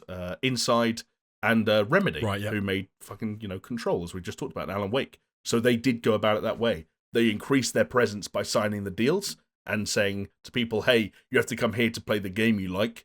And then they went about creating those relationships, admittedly with already established studios rather than their own studios, but still another example of how Google could have come at this from another angle, maybe.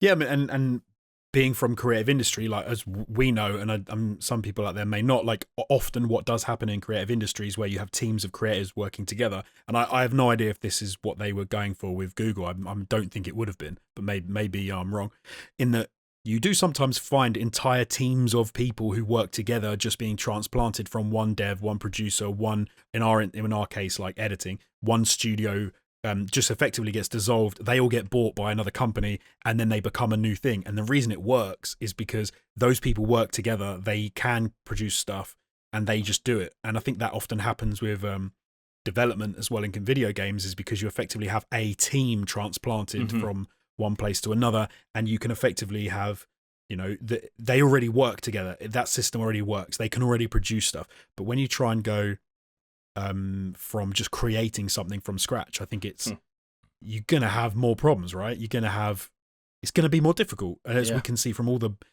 thing, even look at, like, Cyberpunk obviously was made by CD Projekt Red, who leveled up their production and hired more people, and maybe that was part of the problem, is that they expanded too quickly. Maybe look at something like Cloud Imperium Games, who are like, we're going to build the most amazing, most expensive crowd-funded game ever in the entire world, and they've hired loads of people and have had loads of problems with production, which is why, years down the line we still don't have anything to show, and they've got roadmaps which don't work. And again, is it because they try and put the cart before the horse? And those production problems you mentioned are a perfectly reasonable thing to pin this news on, because, of course, while 2 game studios have closed down today and 150 people are losing or changing their jobs, we don't know what these people were working on. And the chances that, like, more often than not, when games like these are developed for a certain amount of time behind closed doors and are cancelled before we ever see them, it's because, like, as you mentioned, whether it's, Cloud Imperium or CD Projekt Red, there are significant problems in the development of those games. And whether it's in the ideas phase or the development phase or whatever it is, but they never get to the stage where, in this case, Google even thought we were worthy of seeing them or knowing about them or giving them a name. Yeah. And I think it's because that's because they bleed money, right? It's because you get to a point where you say, wow, in order to get this finished, we are going to hemorrhage money. And is it really worth it? And to be fair to them, maybe they've made the right decision by cutting it off this early, because a lot of places don't.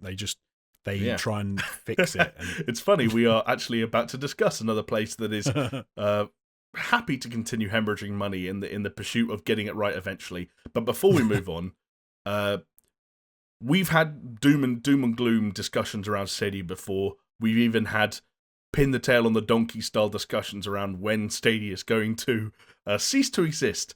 Obviously, this is another sort of little bullet point in the long history of this service and this product and Google's effort in video games. But I guess to put it in the form of a question, does this or does this not affect your long-term outlook on the success of Stadia? And are you willing to put a date on, if you think there is one, on when Stadia might put out a similar press release, but about gaming in general? I don't think they will. I don't. You think they're going to just go on?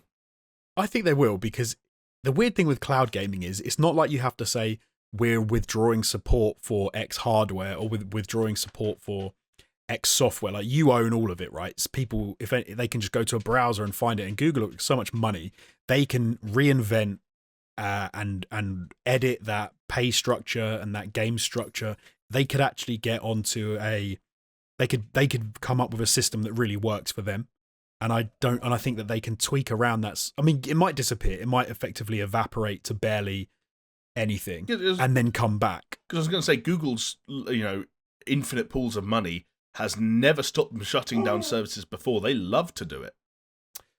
Yes, but I think the difference is this is me saying that I have a real belief in cloud gaming in general. And I think that they will know that is the future. Okay. And so two things I could see, or three things I could see happening. Stadia goes away and comes back in different forms, and they just keep those sort of die-hard Stadia fans just kind of, I don't even know why, but let's say they just keep the Stadia name, they keep it going, and eventually they hit on the right formula, and then Stadia takes off, or they do give up on it and they say, do you know what?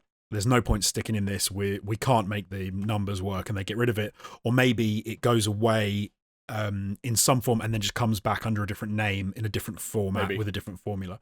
I can't. I mean, yeah, they might just decide, like you said, it's not worth it. But I think there's a futures in cloud gaming, and I think Google are very well placed to be one of those people. But we said this wasn't it. We said Stadia wasn't it. We said the model was terrible. Yes, it is. And because it's Steam where you can't download the games. Yeah, and then maybe that's why the point you just made, that they don't get out of the game entirely, so to speak. They just kind of change the name and sort of bide their time until the point where having all this tech and this server capability and so on and so forth does serve them well, but maybe it's packaged differently. I don't know. And what sucks is, imagine I can't imagine there are that many, but the people that bought I don't know, Cyberpunk, the people that bought Phoenix Rising, the people that bought Valhalla, whatever, on Stadia. Let's say 6 months down the line, Google say, do you know what? It's not worth it. We'll pull the plug. All those people lose those games. They do, yeah. You can't play those games anymore. You're stitched up. I think that would really suck. That would absolutely suck. And the longer it goes on and the more successful it is in the interim, the more people are going to buy games through that service and are going to lose access to them. So, do you know what? I really hope that they don't pull the plug on it anytime soon. I hope for the sake of the people who invested in that ecosystem that they don't. But I just think that cloud gaming has a long way to go before there's widespread uptake of it in the markets we're talking about. And I remain skeptical over whether or not a company like Google has the patience for it.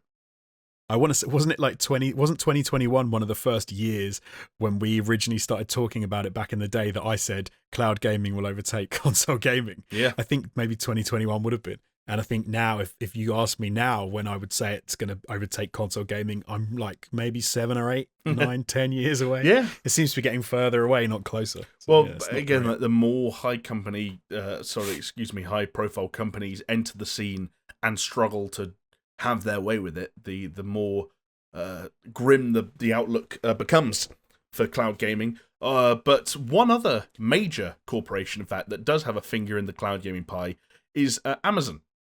Amazon, of course, have a service called Luna, I believe it's called, that is still in invitation-only mode, so, us regular plebs have yet to get our hands on it to see what it's all about. But, of course, Amazon, kind of like Google, prior to this week at least, don't just have investments in cloud gaming and a cloud gaming service, but also have investments made into traditional gaming ventures in their own studios and trying to make their own games that may, in the future, appear on their own platforms, or at the moment, as are coming out on PC. And unlike Google, Amazon have actually released some games. People might remember the short-lived Crucible that released, I think, at some point last year, maybe early-ish last year, was kind of a bit of a disaster. They then kind of unreleased it and then rolled it back into beta, and then eventually cancelled it altogether. And then there was the other game, I believe it's called New World, that was a sort of an MMO of sorts. Shout out to Steph and the Technovo team. I remember they actually streamed that game. I don't know if those VODs are still up, but I remember watching some of that stream. I raided him for one of those streams, actually, now that I remember. And I thought that looked weird, but not entirely unsuccessful from what I gather. I know a couple of people who played it. Anyway, getting onto the news itself, essentially, there was a very strange occurrence this week where Bloomberg published an article written by Jason Schreier and Priya Anand, essentially covering Amazon's sketchy, at best, history with game development. To use their wording from the headline itself, Amazon can make just about anything except a good video game.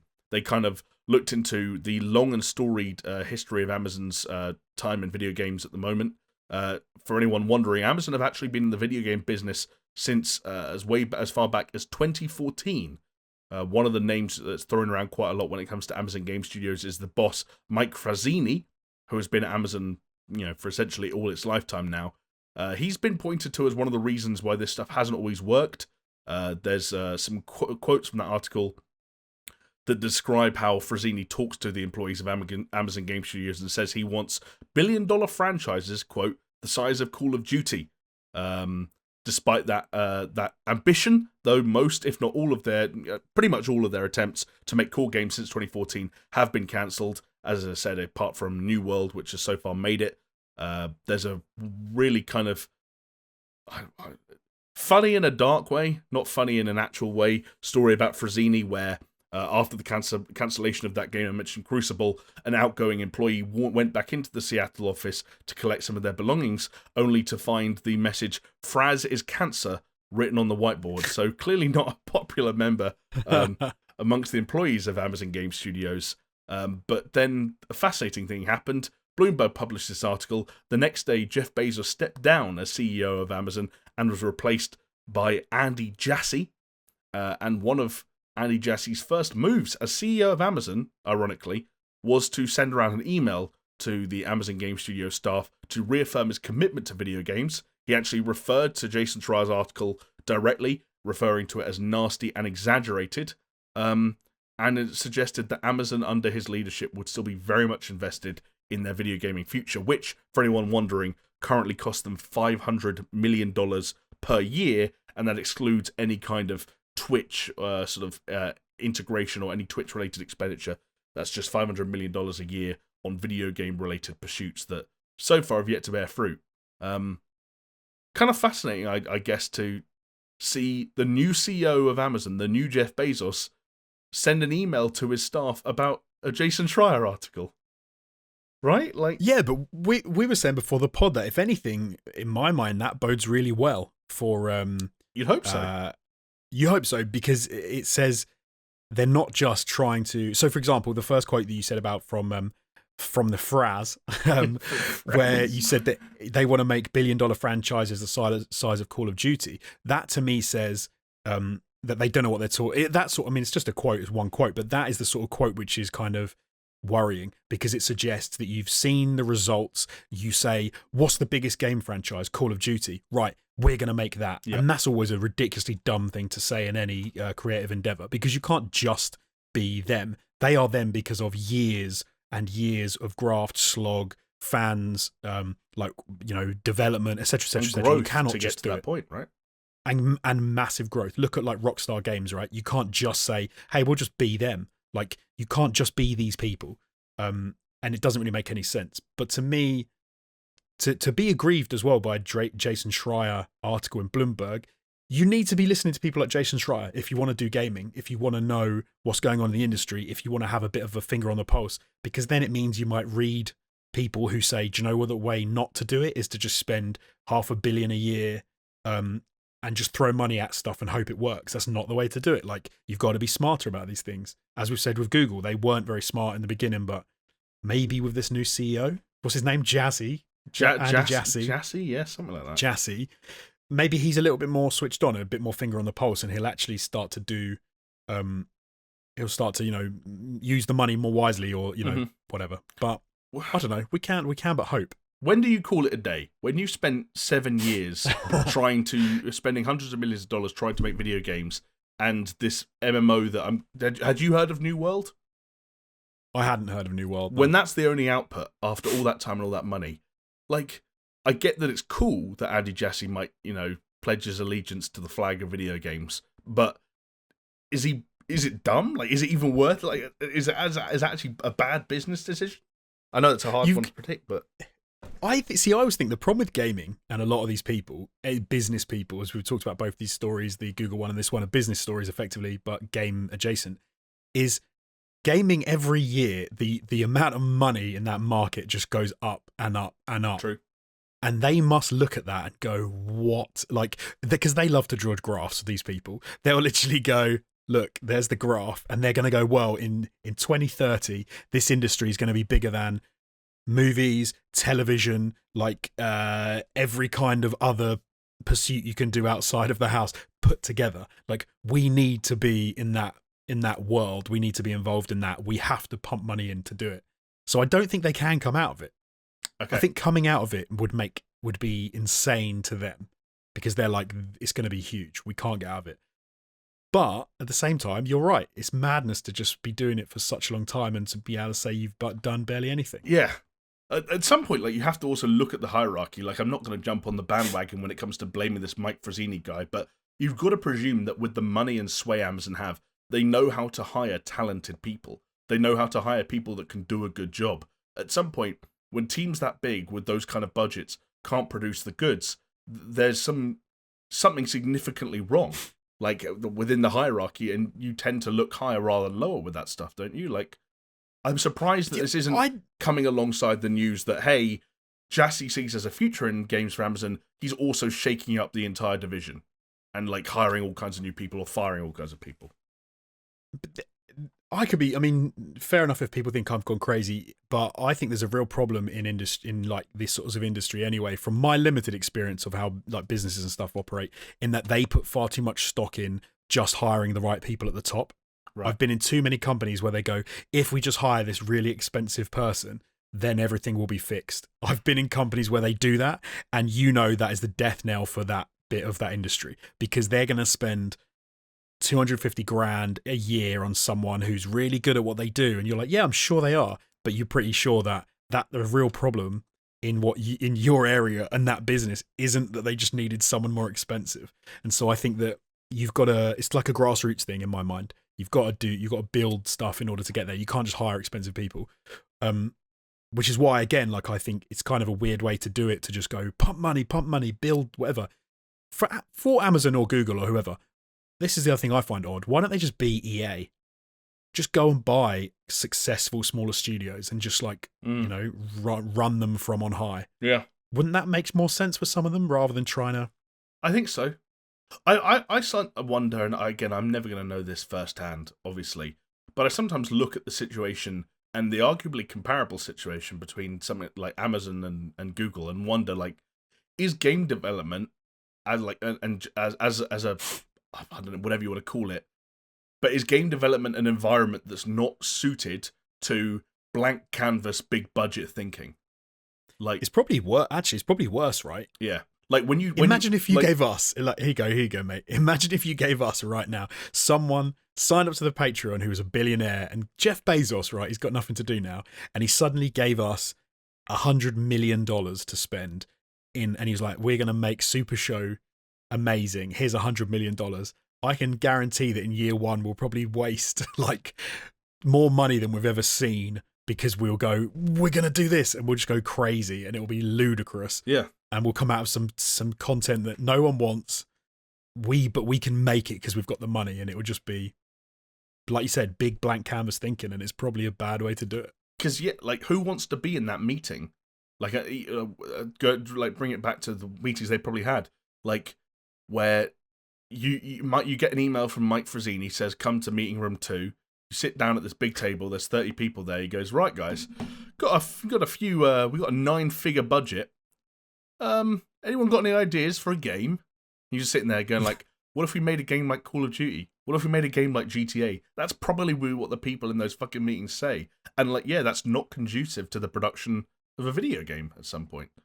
Like, no, I laugh because we've been in meetings where people have said, I know people have said to us, have you seen this? We'll just do that. And we're like, that's impossible. You know that before all-time gaming was a thing, we sat in meetings with too many people, and many of them who didn't really know the environment or the landscape, and said, let's make a gaming channel. And you sit there and you think to yourself, what does that even mean in this day and age? Let's make a gaming channel. There's so many things there's so many directions that could possibly take, and half of you don't know what those directions are because you said let's make IGN, let's make the new IGN, and then someone else will say let's make the new Game Grumps, and someone else will say let's make the new Linus Tech Tips, and it's like none of you really know what you want. Like, do you know what's weird about the big company thing to me as well is like if I was Amazon and I was willing to put that much money in, I think I would still start smaller and I would say, right, I don't want to build a game, I want to build a new IP.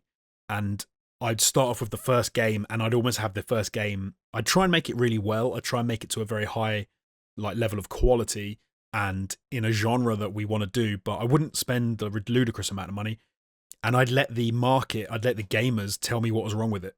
And then I'd make the sequel. The plan always being that until we get to game 3, 4, we're probably not going to get it right. And because you've got time, you've got money, and if you're even at that level, right? Let's say you spent 20 million, 50 million, and 2 years as opposed to 7 years and 500 million a year. Like, surely that would give you a better way of figuring out. Just see what I'm saying? Don't just because you've got the money, don't spend it, right? Like, yes, yeah, absolutely. Be more considered in your approach. Yeah, it's also fascinating, like things like this happening alongside the recent sort of like post-on-matric history of a company like Microsoft and the Xbox division specifically, where they ended up in that situation, didn't they? Where they had this sort of like Gears of War, Forza, and kind of rut, and Halo, of course, in the mix as well, where the fact that those 3 games were the only ones that would reliably deliver was a bit of a meme, and any other sort of risk they took over the top of that, whether it was Crackdown or Scalebound or Quantum Break and Sunset Overdrive, and a lot of those games you remember as the early examples of Xbox One at the time exclusives, and how so many of them flopped and almost destroyed that side of the Xbox's market single-handedly. Now their approach is so much more varied, and like they are acquiring studios. They're spending the kind of money, with the exception of perhaps of the Bethesda deal, to what Amazon, comparable amounts to what Amazon is spending on failed video game projects, except they're spending it on studios that already have IP that they're taking with them and coming under the Microsoft umbrella. Projects that are already in development that Microsoft can put on their services like Game Pass, and they're also still funding their own shit. They're also still making, studios like The Initiative, and they're saying, hey, here's Perfect Dark, go and do something with it. Why have they got Perfect Dark? Because they already did all the shit with Rare, What are Rare doing now? Right. They did Sea of Thieves. It didn't work out, but they put more time into it, and now we'll see if Rare can go on to do other little things along the way, and I don't know, like... That to me makes so much more sense to work like that rather than... I mean, maybe we're wrong. Maybe behind the scenes they are trying to do this stuff, and what we've seen is just the news stories about, oh, they've spent this much money and there's nothing to show for it. Like, but it does seem like they're just throwing expensive people and a lot of money and just trying to make Call of Duty. But if you take these numbers at face value, like the fact that we know for a fact they have been working on core video games for 7 years, and we know that the amount of money they've spent on those ventures is in the hundreds of millions of dollars at this stage. I mean, that much seems unquestionable.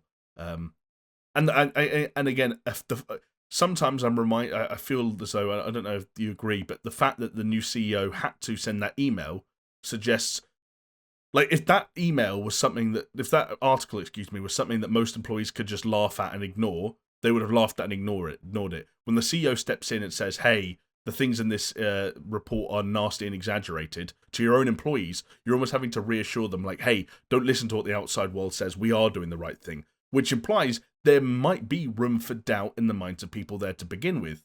And I think that's what, in some respects, almost validates the original article for me, for as much as the CEO kind of drew it into question. It's got to be worrying, I suppose, if that comes out and you see something like that, and you work for Amazon, and then you worry that that might be true, because then, of course, it's like, oh, it doesn't make you feel good about somewhere you work at, even if you're not related to gaming or in general. I wonder if that's why he felt he had to do it, because they are focused on it and because they really want to make it work. I suppose to read an article that says they are completely screwing the pooch must make you think, what else are they messing up? What else are they getting wrong? Yeah. Why did Jeff just leave? Jeff left because New World sucked. Let's keep the trajectory going of ending each segment with a question. Will Amazon release a high-profile AAA video game inside the next 5 years? See, that's a hard one, because I would say that's not what they need to do, but do you know what? I say yes, because even if they buy another studio that releases a AAA game, then that would still be them releasing it. So yeah, I'll say yes. Okay. I don't think it will be from. I don't think it should be from one of their developments. I think it might be. They might release something and say, "Here, we've made this." Like it, doesn't it? Great. Sounds like it. Anyway, let's go on to some more actual gaming product related news, and we start with some news that came out in and around a bunch of other EA announcements. They had a like an earnings call this week, but timed alongside that earnings call was a big old dump of information about the upcoming Mass Effect Legendary Edition, which is the packaged together remasters of the original trilogy and a whole bunch of other stuff. So that's a release date now. We know that that's coming in May 14th, which seems like it could be a good time. Can't come soon enough. Do you reckon, like, early summer, like, get in there just before like it. That lull? Yeah, I agree. I like it. As well, it could be a... hopefully, the world is feeling a little... Well, I don't know. It could be completely wrong. God. Hopefully the world is feeling a bit more relaxed and stuff's starting to get better, and then Mass Effect comes out and we can enjoy summer with some great remasters. But wouldn't that be fascinating timing, though, if this game came out and the world was like, actually, we're allowed outside now, so we're just not going to play this video game? But one of the beauties of, like, a re-releasing of a remastered trilogy is I don't think it's a game you feel you have to play immediately anyway. Yes, you true. can give it some time to breathe, but you'll probably buy it pretty quickly because you just want to own it. You're like, it's Mass Effect. Yeah. I need to own it. I did that with the Mario 3D All-Stars, to be fair. Like, I bought that thing, played a little bit of 64, but it's more just so it's there when I need it. Now, alongside the release date, obviously some other details of the package, if you will, were elaborated on. So, one thing I think we already knew, but it does include all 3 games from the original trilogy, with over 40 pieces of downloadable content of various sizes. And while they've been careful along the way to make sure people don't confuse this with a remake, it is most definitely a remastered experience. You can expect 4K HDR visuals that have been overhauled, to use their word, enhanced performance, new models, shaders, FX lighting, and depth of field. They've also tweaked some gameplay and other elements along the way. The examples they gave are weapon rebalancing, better Mako controls, which of course were infamously bad in the first Mass Effect. Yeah. As well as having the sort of model for FemShep from Mass Effect 3 be carried backwards to become, like, available. Because I think there was some weird thing where the female, like the FemShep model in the original games was like a little bit, she looked like she was made out of clay. A little bit weird looking. dead behind the eyes. Dead inside. Yes. It's also worth noting, for anyone wondering about the visual side of things, they've pretty much confirmed that PS5 and Xbox Series X versions of this game will never come out. This is going to be a backwards compatibility title indefinitely. There's actually an interesting little quote that I didn't pull, but the guy was basically talking about how he felt like putting a PS5 or a Series X title on there, like, almost would have felt a bit like cheating. They didn't want this to feel like more than it is, which is like, hey, these are old last generation games at a higher resolution. We're not going to pretend like these are like next gen experiences, which I thought was kind of weirdly honest. Yeah. Also, it's going to be 4K HDR, right? Remasters. Then I can't see what you'd be bringing to the table if you made a PlayStation 5 Xbox Series X version anyway. Like, you can experience it at 60 frames a second. It's like, how have you done that? We've just divided the number of frames there by 2. Nothing is running any faster or looking any better. It's just, I don't know, it'd feel weird. Because the game is not, it was, I think that, you said weirdly, honestly, I think it's good that they've said that. It's funny because like they've said it's not a remake, it is a remaster. But if you're talking new models, shaders, FX lighting, and depth of field, I think that would be a very interesting. It's an interesting take on remaster, right? Because that's doing a lot more than just remastering. Right. It sounds like they're going to make it look pretty slick, and I'm keen for that. I was going to say, the feeling, I don't know if this like is compatible with what you were thinking, but the feeling I got reading the interview that he did with whoever it was around this, the director of this package, was that they are being careful to undersell and over-deliver at this stage. Right. So I don't want to like draw too many parallels with Mafia, but if I had to say, so for example, we've talked about the fact that Mafia 1 was remade and it's incredible. Like, Mafia 1 is brilliant. Mafia 2 is a remaster and it's shit. Like, I don't want to, like, if you're not like the game is, but if you're expecting it to be on par with Mafia 1, it's just a remaster and it's not great by any stretch. Like, so if this is Mafia 2, then I'm going to be... This is Mafia 2 because Mafia 1 was built from the ground up. You know? No, but I mean, but if this is as straightforward a remaster as Mafia 2, I'd be like, so I think if it's halfway, it's not between 1 and 2. Maybe it's halfway. It depends. Like we're editors, right? Like it's like there's a difference between like opening up a previous project and making some changes and like saying, actually, I'm going to do an entirely new sequence and redo everything again.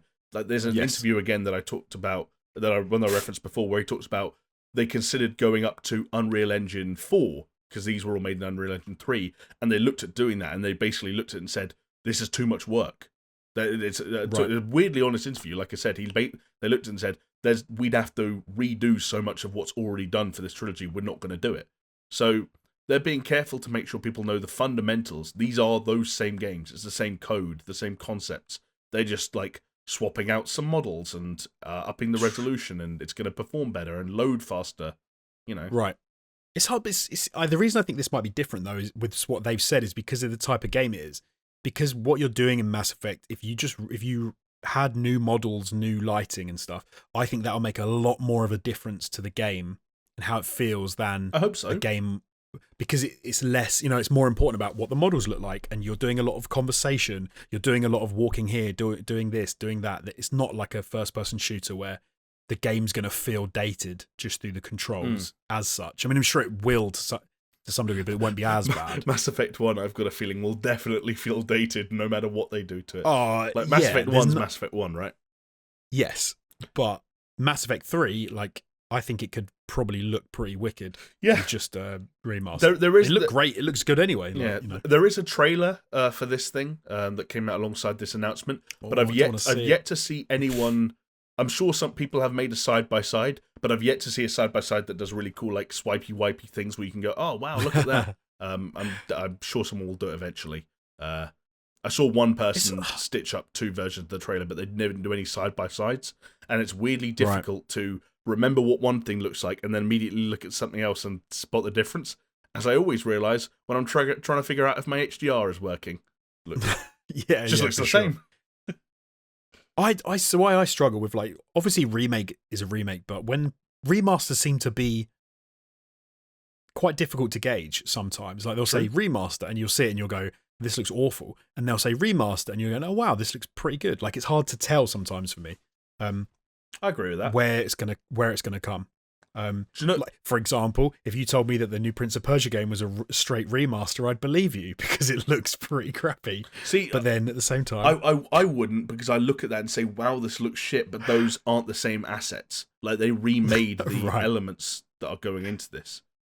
Yeah, so, but I agree, it's a confusing thing, and we're probably doomed for as long as these products exist to continue to interchange, like change between which word we use and using it wrong. And tell you one thing they have done though, we mentioned specifically the elevators, the Mass Effect elevators, and the hidden load times in the lifts. They've confirmed that the The lift up to the Citadel's Presidium level now takes 14 seconds, down from 52. I don't know on which platform that is, but may even be faster on next gen in backwards compatibility for all we know. But yes, and for anyone wondering, this is an honourable mention just for Chris. They have not yet ruled out the possibility of a Switch port in the future, but it doesn't sound like it's a priority. Jonesy, I know you're desperate to play the Mass Effect trilogy in all its glory on the Nintendo Switch, probably in handheld mode too, right? On a bumpy car journey. It'd be better to play it in handheld mode than it would on a TV. Okay, fair. Well, that's an interesting take. I thought it always looks worse on the TV. Switch always looks worse on a TV.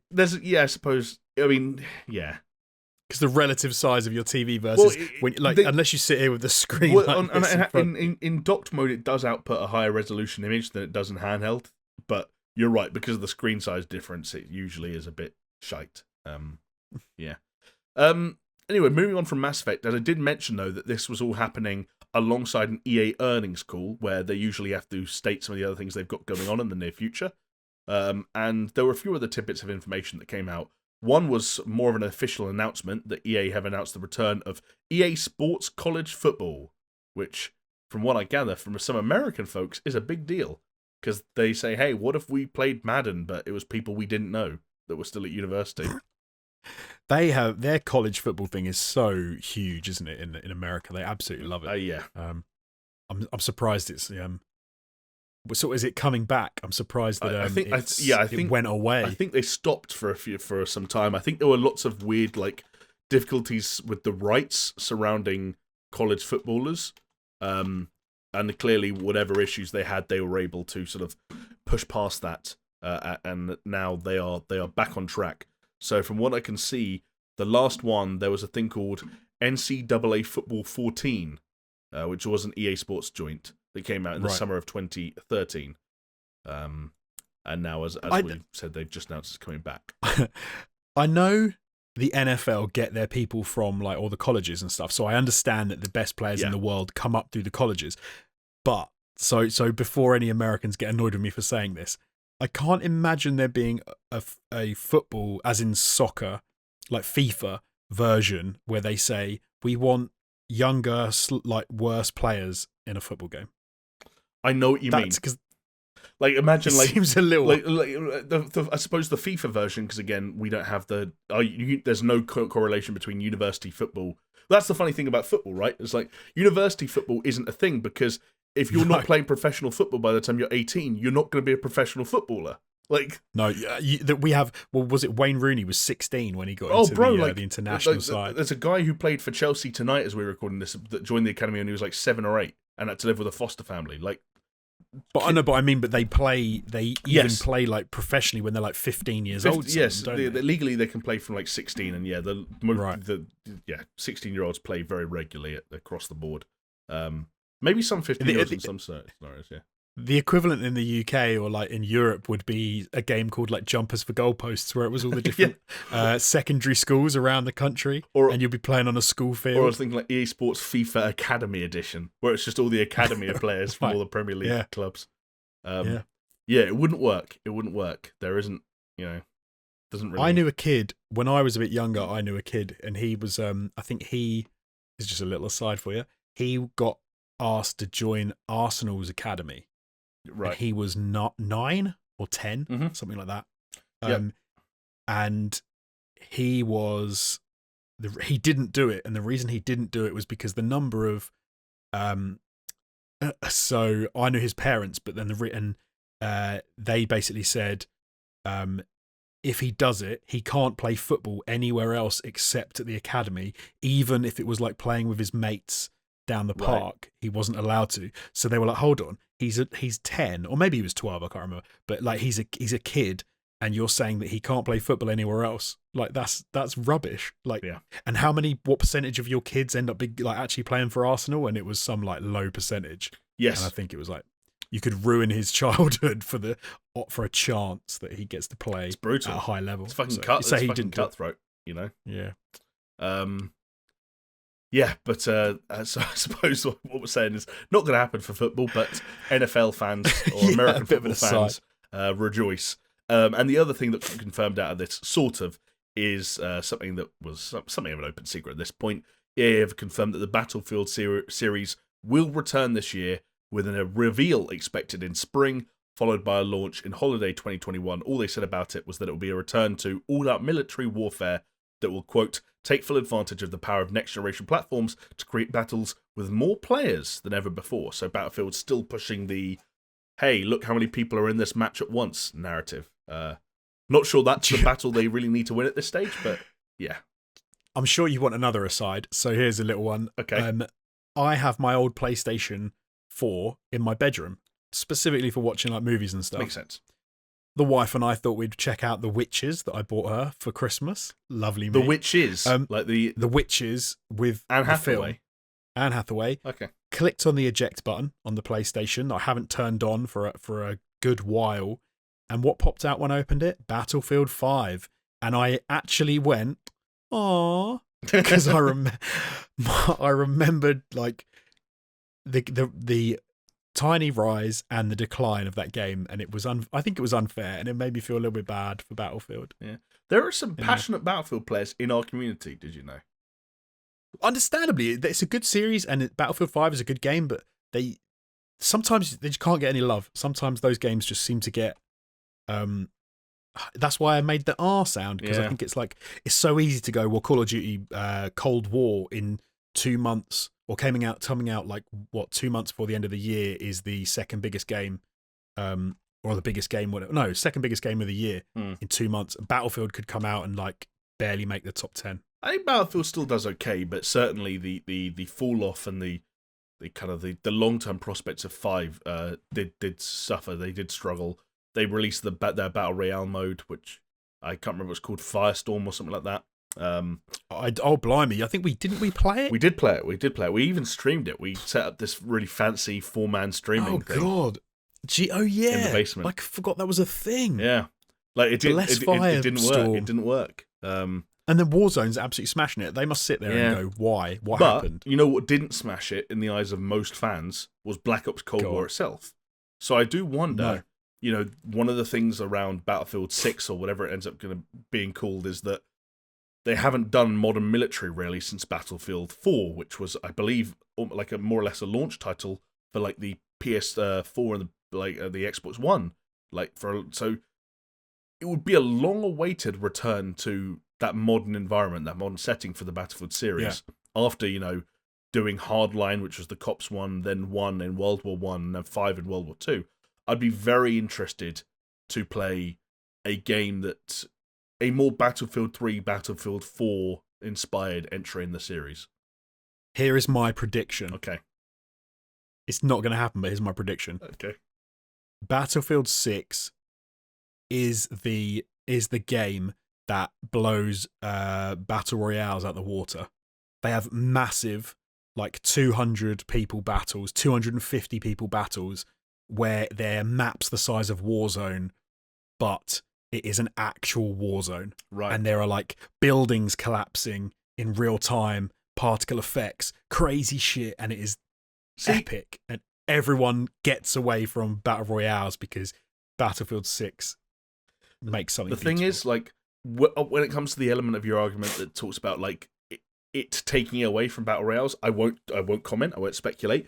But what you're talking about, like EA and DICE with that budget and that team using the hardware at their disposal on the PS5 and the Xbox Series X to create the closest thing we've really seen to all-out war in multiplayer format is totally believable. Like I can see them pushing hard in that direction.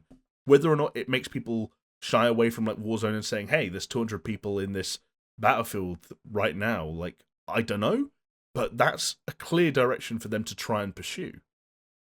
Do you know what's amazing in Mercenaries? When you could nuke a building and the building fell down. Imagine, obviously Battlefield 6 haven't announced what they're doing yet. They just said it's big, it's going to be a lot of people. Imagine it in Warzone that you could get something, kind of like they touted for Fallout 76, which I don't really know how well that actually works, whereby you could access a computer and you could launch like a nuke, or you could airstrike. Actually, there you go. You could even just have fancy airstrikes that took out a whole building. So if you have a team of snipers camping on a building and you could wipe the whole building off the map. Yeah, that would be epic. I was just imagining like almost like some kind of like almost milsim style stuff. Like I know you were messing with Armour the other day, like a ginormous map, like a map that puts the Battle Royale maps to shame. And it has like one base over at the top and one base at the bottom. And like you go in and you pick a side, and like obviously Battlefield is big about classes and roles and like really prioritizing that stuff, and like saying, okay, there's a skirmish that's happening like fucking 5 miles up the road and we're taking heavy casualties. We need medics out there. So if you spawn as a medic, you're like part of a team of medics, and you have to like get in a vehicle you're being like you know, shepherded out there by like some other units and stuff like that, and you're like, get the medics over here because we need to start resuscitating this person, That'd be person. cool, Like, man. I'd like that. You can really try and like nail down on some of that milsim style. Hey, play your role in a really large battle, but without the intensity and the kind of the commitment to whatever it is, like role playing or just like hardcore gameplay elements that those milsims sometimes thrive on. Yeah, some of the sim stuff they're too hard on the sim aspect. They need to just like rein some of that in. You don't want to actually do like, a 3-hour journey to get to the front. Like, you know? Go back to what you said. Like, it'd be cool if this was a Battlefield game that said, "Hey, you can be a sniper and kill people from like fucking 6 miles away." You know, like if you get all the wind speed right and the bullet drop and so on and so forth. We'll see. I'm a fan of Bad Company, as people know if they've watched our best game ever. Yeah. And Bad Company 2, and some of that the destructible scenery is always fun. And I do think that's something which is I think you can blow the doors up in PUBG. Obviously in Fortnite you can destroy stuff. Say it. In Warzone, what? The best destruction in video game history. Say it. No. Say it. No, I'm not. I'm talking about Battle Royales. Say it. I'm talking about Battle Royales. Jonesy, I watched as the buildings of Mars crumbled at my feet. Say it. The worst destruction. Do you know what? Bloody, I can't remember what it's called now. Red Faction Guerrilla. Red Faction 1 was better than Red Faction Guerrilla with its destruction. Oh, no, it wasn't. I cannot stand the destruction of Guerrilla. Sorry, everybody. That is a little aside in-joke. I can't stand the Meccano building destruction of Giant Guerrilla. Those buildings are built. There's Meccano buildings. Man. Battlefield's destruction is a lot better nowadays than Red Faction's is nowadays. But Red Faction Guerrilla was, for a game that wasn't that interesting beyond its destruction, pretty cool. Do you know a game that I played that reminded me of the Meccano buildings in Red Faction Guerrilla was was in Infamous. I think it was maybe Second Son. The way some of those, they have some areas and things that you can bash down, and they were Meccano as well. Just planes stuck together, long planes, short planes, different planes, and then they just all fall to pieces. Something with underrated destruction because it's all indoors if you think about it. But I'm playing at the moment Control. Like there are a lot of individual elements there that break apart really nicely. And I had kind of taken that for granted. Anyway. So the toilets smashed to pieces really nice. Like toilets, walls, pillars, like desks and stuff like that. Everything kind of breaks apart in a way that's like you're like actually fair play. Particle physics in that game are legit. They are on point. They are legit. Very, very good. But yeah, Battlefield. We'll find out more inside the next 3 months, I'd guess. We'll see exactly. Yeah, hopefully.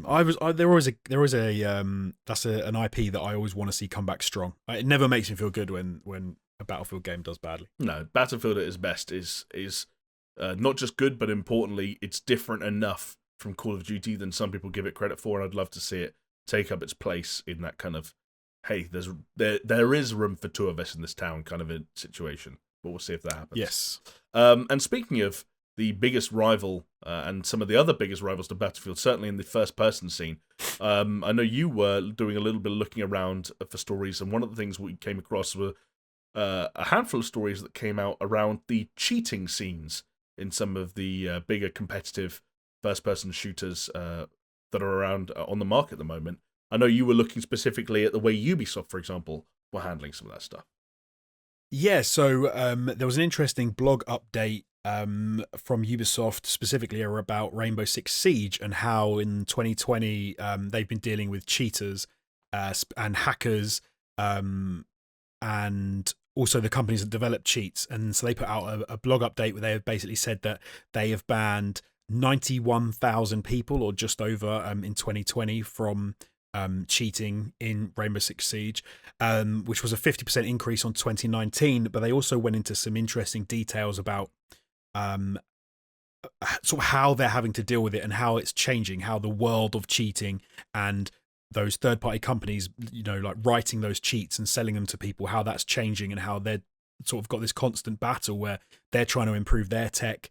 And every time they do that, the people that are creating the software, they're sort of upping their game. It was an interesting read, and just to see how they've not only have they banned 50% more people, they've actually said that they've started to look at new ways of identifying cheaters. And one that I thought was sort of quite interesting was around the idea of using player data. And it's actually something that you were telling me about before the pod, Jamie, which is rather than out and out saying, is this person cheating? Like, can we look at the code? Can we look at what they've done in the game and see that they're cheating, or that they're using an aimbot, or that they're using sort of like running really fast, but looking at data around what you should expect a player to be able to achieve in a game and what they're actually getting, and utilizing that data to go, well, it's not possible for this or it's probably unlikely for this person to be able to do X, Y, and Z. They're not they're not a ranked player. They're not, really good at this, not really good. But how are they managing to get, ridiculously high, like accuracy or even like kill to death rates or whatever it is. So they've been looking at that with Rainbow Six Siege. They've also been working more closely, they've said, with Battle, who are the independent, I don't know what would you call them, like anti-cheat, like software company, or they're not soft. Are they software? They're more like a solution, I guess. They're a company in their own right that deal with things in third party. I'll see if I can find out how they describe themselves, shall I? I know that when you play Arma 3, for example, that you have to sign, you basically allow Battle to be on your PC and for the game to run through it. So I imagine it's like just a third party bit of software which like looks at code as you're playing or something. But yes, they describe themselves simply as the anti-cheat gold standard. Well, there you go. So they've been doing a lot. So yeah, Ubisoft are saying, hey, look, we've been doing a lot. We've been doing a lot for not only the past year, where we banned 91,000 people. We banned like 70,000 people the year before that. So we're really doing the utmost to make sure there's people they're doing whatever they can to stop cheaters in Rainbow Six Siege. So well done, Ubisoft, because that is actually pretty counter to what's been going on with Warzone. Isn't up to now anyway, Jamie. Yeah, because it seems Warzone was having the opposite problem, where they were having increasing pressures being placed on them to start dealing with the rampant cheating that's going on in that game, but seemingly not being able to, or not being willing to, do anything about it. It came to a head a few times recently where there were some rather high-profile tournaments, sometimes with cash prizes on the line, that were infiltrated by cheaters or messed around by cheaters, cheating becoming an alarmingly common custom that content creators and streamers were having to face, which actually led to a story that broke this week, where a UK-based YouTuber called Vicstar, who is one of the sidemen out here, he essentially announced over Twitter and over YouTube in a video that's been viewed over 1.5 million times that he was quitting Warzone. And he said that the game was in the worst state it has ever been, and essentially no longer wants to put up with the kind of hackers and cheaters that they have to put up with, being themselves high-skilled players who get in the lobbies that the cheaters themselves also get in as well, because inevitably cheaters end up being some of the best players of the game, because they have more tools at hand to enable them to do so. But Jonesy, Activision have taken some steps recently in the days before this podcast to address these issues. They came out, they released a blog post. They didn't really acknowledge that much had gone wrong. They said that they had a zero-tolerance policy on cheating, which there's some evidence to suggest that it can't quite have been zero, maybe a very low number, but probably not zero. But they are taking some steps to do stuff about it. For example, 60,000 accounts were banned overnight alongside this blog post, which, again, going back to what you were saying just then, 91,000 Siege players banned in all of 2020.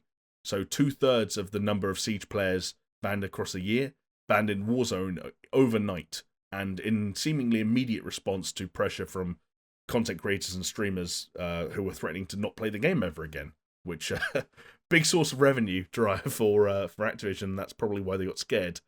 Guess it's worth noting as well. Sorry, I'll just quickly say that they have claimed that they are increasing their efforts and capabilities in a number of key areas, including their internal anti-cheat software. So a turnaround or a little pop of good publicity, we'll know over the coming weeks, months. But yeah, but that's how you know that they're talking absolute bullshit. Yeah, is because they banned 60,000 accounts. So, like we said, 2/3 of the people that Ubisoft have banned from Siege in 1 year, they did it overnight, which means that they must know how to identify these accounts. They must know metrics they can use to identify those accounts. And they did it overnight. Yeah. So I'm going to go so far as they knew who the cheaters were, and they just weren't that bothered. Yeah. Yeah, because let's be serious. You have to have a list of those 60,000 potential hackers lying around. Like, you can't verify 60,000 hacking claims overnight. No. You have to have evidence to believe that those are verified claims and be able to just, pull the trigger on it. Like, I don't know. And then it does get dodgy, and it does get a bit dirty when you're talking about games like Warzone and stuff that are free to play as well, because you've got to think, just because those people are cheating doesn't mean they're not spending money on the game, doesn't mean they're not buying the battle pass, especially battle passes. They must be very enticing if you're cheating, because you're going to get through the whole battle pass. Yep, because you're going to get like so much XP, you're going to get so far in that game. And the risk of you losing your account appears extremely diminished compared to almost every other game on the market. Yeah, so you probably find actually that a lot of people using cheats are moving toward, they must pull towards certain games that don't kick you out, because if you're getting kicked out of other games, you're gonna just gravitate towards the ones which let you play. You mentioned Battle Royale, right? Battle Royale, not a service or what that I'm particularly familiar with, but on their website, obviously they talk about all the people they work with. I'm gonna throw some game names out there. Armor, and Armor 2 and 3, obviously. DayZ, H1Z1, Ark Survival Evolved, PlanetSide 2, Rainbow Six Siege, PlayerUnknown's Battlegrounds, Fortnite Battle Royale, Escape from Tarkov. Even just if I just stop there, how many major online shooters in the PC space are there left? Yeah, there aren't many. Like Overwatch, they do their own shit. Valve, CS:GO? Valve do all their own shit on CS:GO and games like that. So like, Activision are this weird outlier where like they're not going to do what Ubisoft are doing and some other companies are doing and embracing third-party software. They're going to stand by their own shit, but their own shit isn't working. There's a huge disconnect. It does get weird. As a mediocre Warzone player, it makes me wonder how many, because I've never thought of I'm not someone who bumps into cheaters, I would say, because I'm not good enough to be playing them. I think I can probably count on like a couple of fingers the number of times I think I've encountered someone cheating in a game like that, and it's purely because it's like you see the kill cam and you're like, well, that looks weird. Exactly. But I got to imagine that 60,000, that's a lot of people, especially if they're playing this game a lot. And it does make me wonder, how many times have I bumped into someone who's not a cheater extraordinaire, but is getting a little bit of help from some cheats. And you do wonder how much of a difference it would make to the game. Like, how much would it improve your experience, because you would do slightly better than you do in some on the game in some respects. I'm sure there are people who are like better than me, but not the best, who have genuinely had the game ruined by people cheating and just by being dickheads. And I think you actually make a really strong point there about whether or not you're actually being affected by hackers or cheaters or whatever you want to call them. The idea of a doubt or an uncertainty around that stuff can sometimes be just as painful. And like, you talk about the degrees of cheating and how obvious it is. Obviously, some people use, really bad, like, obvious aimbots, whereas we were talking about before we started recording, snapping from one head to another to another to another and getting 60 kills in a game. You're not going to last long doing that. But me and some of the people I play Warzone with, we were talking about peripherals. Like, there's a peripheral called the Cronus Zen is the latest product. The previous one was called the Cronus Max, which is essentially a peripheral that you feed your controller through, and it's compatible on consoles as well as PC. So, there's no barrier to entry, really, apart from buying the device. And it's not recognized as a cheat because it doesn't mess with the fundamental piece of software in terms of the game you're playing with. It doesn't do anything to alter, let's say Warzone. It doesn't do anything to change the fundamentals of Warzone. All it does is change what's happening on the controller. And from what I understand, it essentially is like a really enhanced version of various macro commands. And an easy example that I can think of at the top of my head is, if you imagine a semi-automatic rifle, it will and the amount of recoil it might have, it might say, okay, every time the user pulls the right trigger, do the equivalent of moving the right analog stick down the right amount to the point where there's no recoil. So you end up with these devices that can significantly lower and sometimes even eliminate recoil. They can enhance aim assist. They can do other controller-based demands, like little things like automatically holding your breath for you every time you aim down sights with a sniper rifle, automatically pinging a target every time an enemy enters your crosshair, because these are all controller-based commands, but the game will never be able to identify you as a cheater because you're not doing anything to the game. It's something that sits between the controller and the console that changes the commands, essentially, that are being input. It's funny because you'd think that... So for example, I'd think that you could maybe easy is not the way to say it, but when they run the 100 meters in the Olympics, right? Yeah. It is judged as a full start, even if you run after the gun has gone, but you run too quickly after the gun has gone, so that you are outside of the what they would consider human reaction speed. I don't know what it is, but let's say you run 0.2 seconds. If someone guessed that the gun was going to go and happened to time it too perfectly. It's nice. It's not the idea. I don't think is guessing. I think the idea is that they start their run. So they tell their body to move before the gun has gone off. The gun then goes off. They start to move, which means that they started the chain of events before the gun had gone, which means that it's an unfair race. So that is a full start. So even if you're 0.2 seconds or 1.1, whatever it is, after the gun, it's still a full start. So for me, you'd think that maybe you could say to input pushing down on the joystick to adjust for recoil at that rate is not possible within, like a human. Yeah. Do you see what I mean? Yes. Like you're reacting, I don't know what the word would be, in a superhuman fashion to some of these inputs. But that's the only way you could probably get around stuff like that, because like you said, it's not even the computer doesn't recognize it as cheating. I don't even know how easy it is to detect that stuff. But the reason I was going to bring that up is that's kind of like this weird middle ground where you mentioned the doubt, it's a horrible feeling playing a game and being killed by someone. You watch the kill cam and said, I don't know if that person was significantly better than me or if they had an unfair advantage.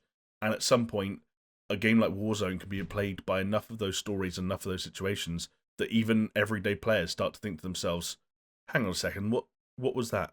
Was there anything weird about that? And you're only a little bit of second guessing before you're kind of on the ropes with that stuff. And you could either go two ways. Well, I suppose you could either just go, well, I'm just going to have to deal with it. But you could then decide I'm not going to play the game, which is obviously terrible for the game manufacturers. But you could go the other way and say, well, do you know what? Everyone else is using this Kronos Zen thing, I'm sure, because they have to be cheating, or they have to be using aimbots or whatever. So I'm going to do it as well. Yeah. And then you make the problem worse. I mean, the last time I looked, the Kronos Zen had, I believe, or Kronos-related products. They're currently on back order up till some point in March, I believe it is. Wow. And there was someone said somewhere that, so the current pre-order sale are for the ones being dispatched on the 30th of March. So basically, you order it now, you won't get until April. That's how in demand that product is. And I think there are already over 1 million of them out there in the wild. And they resell. Jesus Christ. They sell retail for an $89.99 if you're happy to wait. You go on to eBay, that more than doubles. For anyone wondering, Christ. I know this stuff because I know someone who has one. And again, if you take the face value, this is someone I play with's brother-in-law. The claim made was that their kill-death ratio in Warzone went from 0.5 to 1.5. What? So take it out with a pinch of salt, obviously. Not someone I know personally. Friend of a friend, if you will. But let's see, that does annoy me, because do you know my KD in Warzone is 0.53, 0.54, I think. And that makes me think. So if I play a game and someone who's the same sort of level as me buys one of these things, when they first put it on and attach it, I could meet them in the Warzone and I could get bested by them. And I'm just putting it down to how shit I am at Warzone. Yep. But actually, and if that's happening like regularly, and then they're building up, they're going to the higher difficulty lobbies and things. But at the beginning, you know, me and all the other mediocre dads who don't get to play very often have got to face off with all these people. And it's just, and I'm not going to lie, it still burns me that I've never won a proper regular Warzone. Regular Warzone. I'm still I've won 2 rebirths, but I've never won one of the full on proper ones, and it still hurts me to this day, Jamie. I got a win yesterday wherein I got 1 kill, and when I died there was 1 person left on our team, and it was him against 5 other teams and 15 other people. And he clutched it. He survived until he won a 1-on-3 to win the whole game. Jesus Christ, that is impressive. Yeah. So it just goes to show, like, sometimes you don't even have to be good to get a win. You just need to play with good people. So I'm sorry that you. I'm sorry that I'm the only person who. I'm sorry I haven't been able to help you out in that respect, I guess. Oh no! Like one of my rebirth wins, as some people will know from a short I uploaded to my own channel, is that Jamie killed 15 people on his own on Rebirth Island to get that win, and because I'd managed to kill me and Martin Ruffle from Just Interesting in the first 3 minutes. But doing a very I was going to say a very cool helicopter rescue operation. I will say you were trying to save me. Don't forget, we were trying to save you. So I thank you for that. Anyway, I guess we'll keep tabs on the anti-cheat situation as it develops both in Warzone and as Ubisoft continue to work with BattleEye to keep games like Rainbow Six Siege clean and filth-free. Can you hold on one sec, mate? I'm just putting in my order on Amazon for a Kronos Zen. Yeah, so of course, yeah. And let me know how it goes. Jonesy and I will be streaming Warzone, I don't know, let's say sometime in April. He's going to be putting in a lot of practice between now and then, so expect to see some big improvements. Do you know what was one of my favourite types of... you know this because the amount of times I've quoted it, but one of my favourite types of Twitch video, like that always end up on YouTube, is when people get caught out cheating, and they like accidentally leave the aimbot on screen or something. And of course the best example is that bitch Clara, the girl, what's she playing, CSGO? I think she's playing CS, and everyone realizes that she's cheating, and then the howls of delight and disbelief that they let rip on, and she's just feigns ignorance. It is amazing. That bitch Clara. If you haven't seen that bitch Clara. Should that be our little phrase, catchphrase for this week's episode? Yeah. Just everyone type I'm just going to check that bitch Clara. Just to make sure that if you type it in. What if you type in that bitch Clara, it comes up?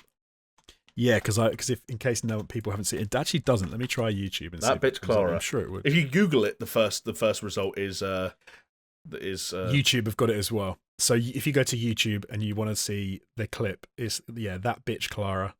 I think she's using a wall hack, not an aimbot. Yeah, maybe it's both. No, I think you're right. I think if I remember the clip rightly, I think it was walls.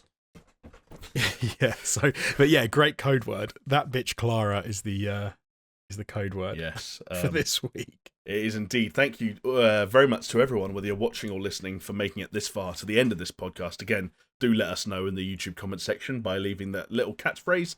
And if you've been listening on a podcasting platform of your choice, and it is one that allows you to leave a review, then hey, maybe consider leaving us a cheeky little 5-star review, because it does help us all in the long run. But yes, once again, thank you to anyone and everyone watching or listening around the world. Thank you very much to you, Jonesy, for joining me for this 2-hour plus long venture. We've woohoo! Yeah, we made a journey of this. We'll be back again. Chris will be happy. He will be. Actually, yes, he will, because if us doing a 2-hour plus long one means we can get away with doing an under 2-hour one next week, and those are his favourites. He's in and out, that boy. Anyway, we'll be back again, same time, same place as next week. Hopefully, we'll see you there. Yeah, that's it. I should have. You know what? With hindsight, I should have said, hopefully we'll see you there, in a way that sounded a bit more definitive, like the ending of a podcast. Shall I try it again? Yeah, you do it. Go for it. Hopefully, see you there. Bye. See ya.